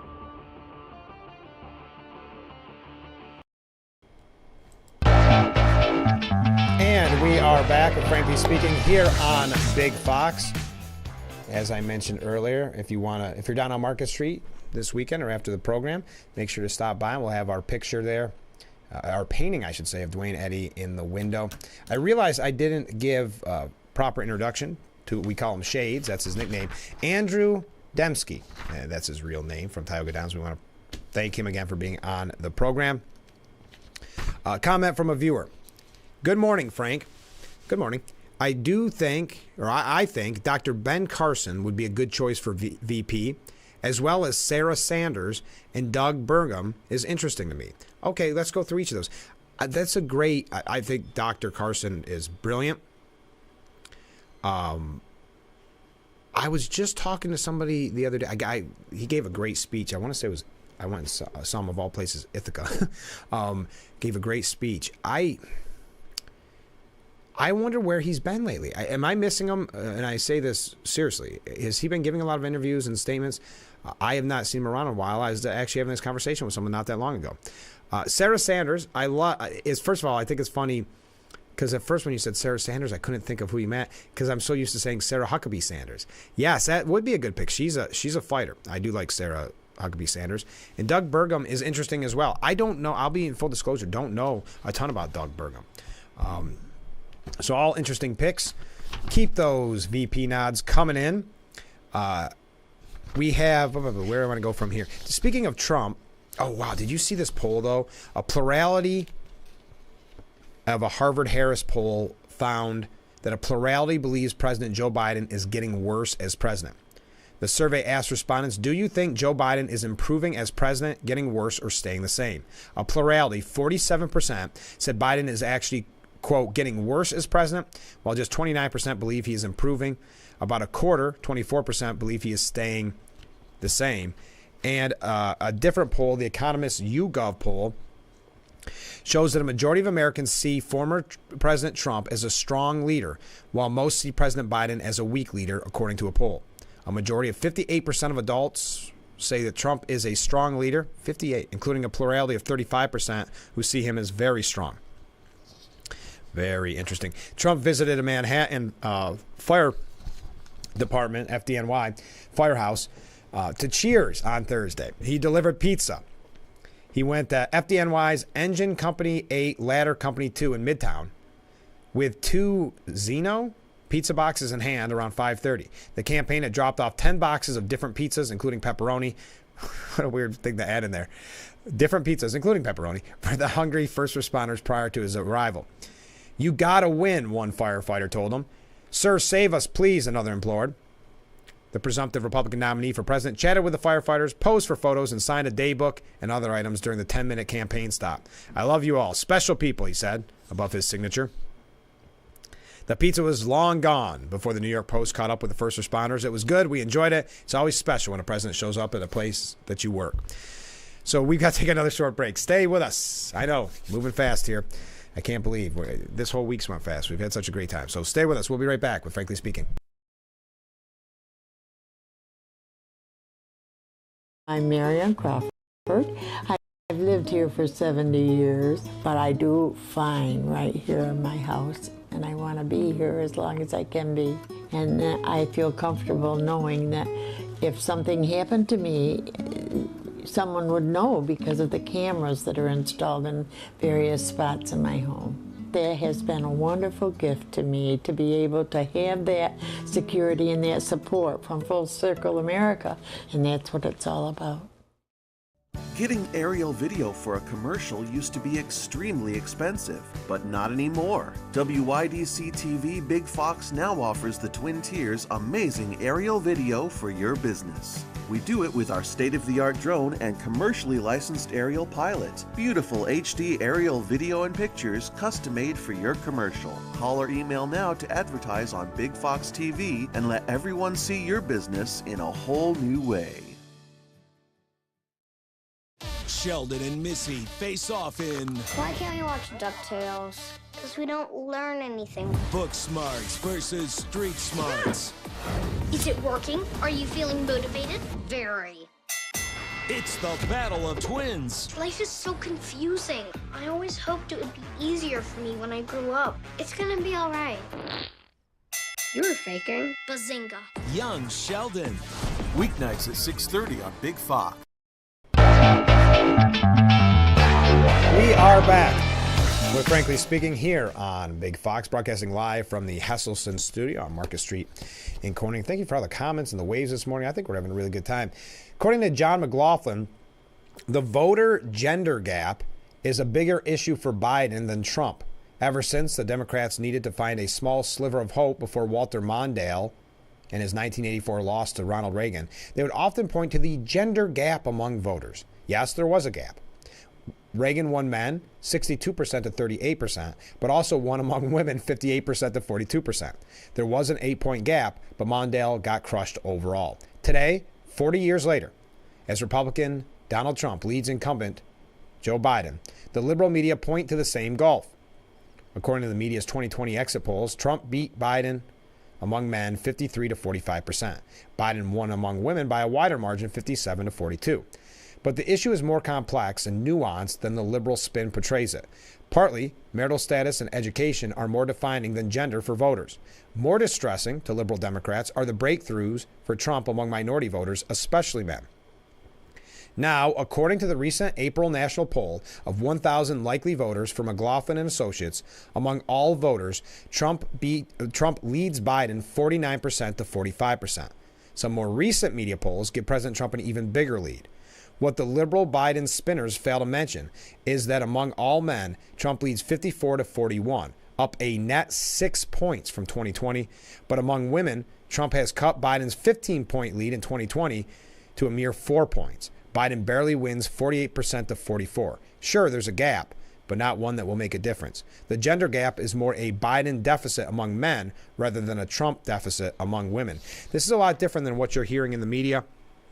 As you know, you've seen the coverage yourself. I thought it was a very interesting piece. John McLaughlin is a CEO of survey research firm McLaughlin and Associates, which does polling for the Trump campaign. So keep that in the back of your mind. But you can find that for yourself at the New York Post. Do you want to talk?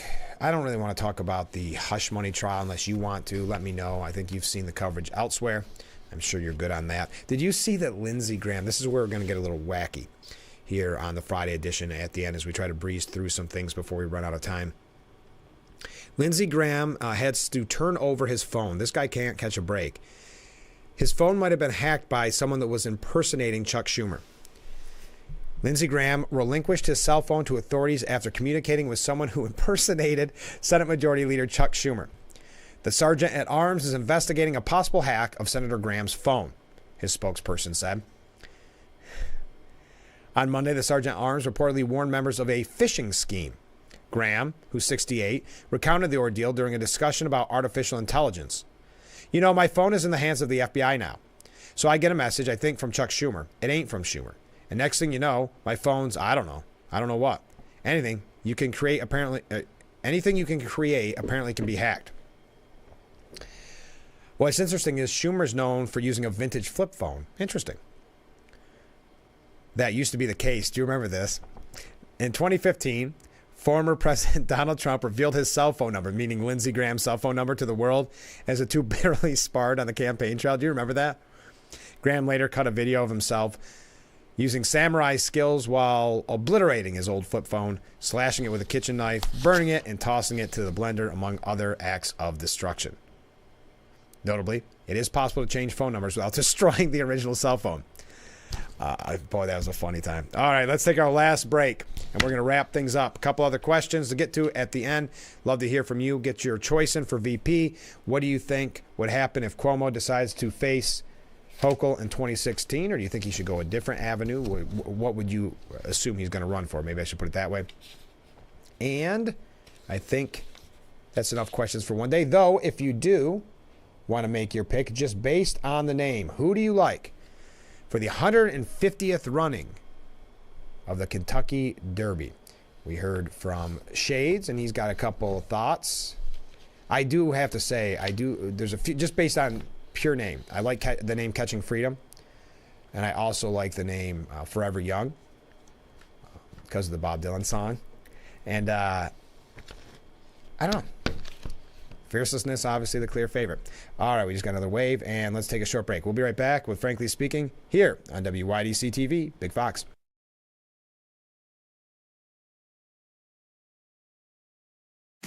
Attention high school students, college transfer students, or anyone looking to further their education. This is the event for you at the Elmira Elks on May the 8th. There will be a free college fair with free parking. Come and talk to 2- and 4-year college representatives, in and out-of-state schools, public and private schools, technical schools, United States Armed Service recruiters, local police and fire departments recruiting new cadets. This only happens once a year, May the 8th, at the Elmira Elks College Fair from 6 to 8 p.m.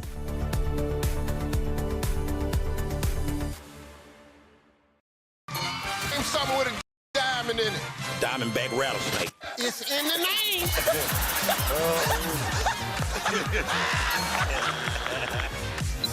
Name a low-calorie food you might make your edible underwear out of. Salmon. Watch it weeknights. Share it the next day. Wild caught Norwegian teriyaki. Share in the fun. Weeknights on Family Feud. 7 and 7:30 on Big Fox. Onks, New York City, a grand stage where the best of the best compete for the crown. In a pound for pound, oh my goodness, paw for paw, look at that, all-out battle for glory. Who will be crowned the top dog? The Westminster Kennel Club Dog Show, sponsored by Purina Pro Plan, begins with a Masters Agility Championship, May 12th on Fox. And we are back with Frankly Speaking, broadcasting live from the Hesselson studio here on Market Street in Corning. Hakeem Jeffries may be the most powerful man in Congress. Do you agree? The minority leader of the House Democrats is what Jeffries, who provided the votes needed to keep the government running despite opposition from Republicans to prevent a shutdown. Jeffries, who made sure Democrats delivered the tally to send $95 billion foreign aid to Ukraine and other allies, and Jeffries, who, with the full force of House Democrat leadership behind him, decided this week his party would help Mike Johnson stand the job rather than be ousted by far-right Republicans led by Marjorie Taylor Greene. Those are the kind of headlines that the media love when you start to hear Marjorie Taylor Greene saying that next week she's going to look at that vote on Mike Johnson. Kristi Noem, I mentioned this earlier. Yeah, we're done with breaks. Okay. Kristi Noem calls the dog shooting report fake news, but insists she still needed to kill the animal, which I think most people, at least that were predisposed to maybe supporting her or liking her or not having a problem with her as pick, understand that in certain circumstances, of course, that's with a farm dog, I guess would be but not the way she presented it. That it was just she didn't like the dog. This is, going back to what Miranda Devine said, this is an issue that has kind of united everybody on the left and the right. She said, you know how the fake news works. They leave out some of the facts of a story. They put the worst spin on it, and that's what happened in this case. I hope people really do buy this book and they find out the truth of the story, because the truth of the story is that this was a working dog, and it was not a puppy. It was a dog that was extremely dangerous. All right. Just giving you an update on that. Oh, here we go. We got a viewer that has selected horse 8. Just a touch. Liking, that's good as horse as any. There we go. Horse 8 going out 10-1. Some money to be had there. So thank you for that. You can make your last minute predictions for the 150th running of the Kentucky Derby. I cannot believe we're out of time. The Anti-Defamation League CEO Jonathan Greenblatt urged President Joe Biden to encourage campuses to coordinate with law enforcement to restore order on campus. It's too late to ask questions. Well, you can always respond, but I was not overly impressed, and I'm guessing maybe the media wasn't either overly impressed with Biden's response to this, because once he gave it, there was a quick news piece on it, and then it was relatively buried by other stories of the day. I don't think it was the forceful leadership speech that you wanted to see from a president. Meghan McCain, who, she pontificates a lot. She shared a photo of a vandalized George Washington statue, saying this image is Trump's most powerful attack ad, handed to him on a silver platter by radical progressives. And George Washington was draped with a Palestinian flag, had the wrap on his head, plastered it with anti-Israel stickers. Biden says dissent must not lead to disorder, and his support for Israel remains unwavering. Well, I wouldn't say unwavering. Schumer, by the way, is poised, because someone mentioned Schumer earlier, poised to join Mike Johnson to invite Netanyahu to address Congress. All right, we are out of time. Thank you to everybody who reached out today and had great conversation. Thank you to everybody who had such kind words to say about Dwayne Eddy. And you can come take your picture with that amazing painting by David Higgins. Please join us on Monday morning starting at 6. And by the way, let me just say good luck to all of you that will be placing a wager on the Kentucky Derby. And thank you to our guest, Andrew Shades Dembski, for being in on the program to give us his favorites. Have a great weekend, a fun, safe weekend. And we will see you Monday morning starting at 6 a.m. with Frankly Speaking. Only on WYDC TV, Big Fox. We will see you tomorrow morning, bright and early.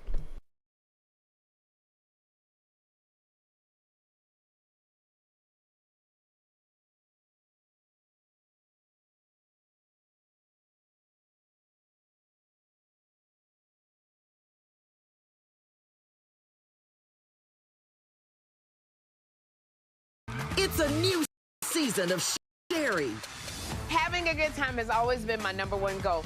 I tend to get crazy. At my age, I should not be jumping up and down like that. And if you don't know what I mean, ask your mama. The young ones, y'all like, we don't know what you're talking about. But I promise you, in 30 years, you will. It's the best time in daytime. Weekdays at 2 p.m. on Big Fox.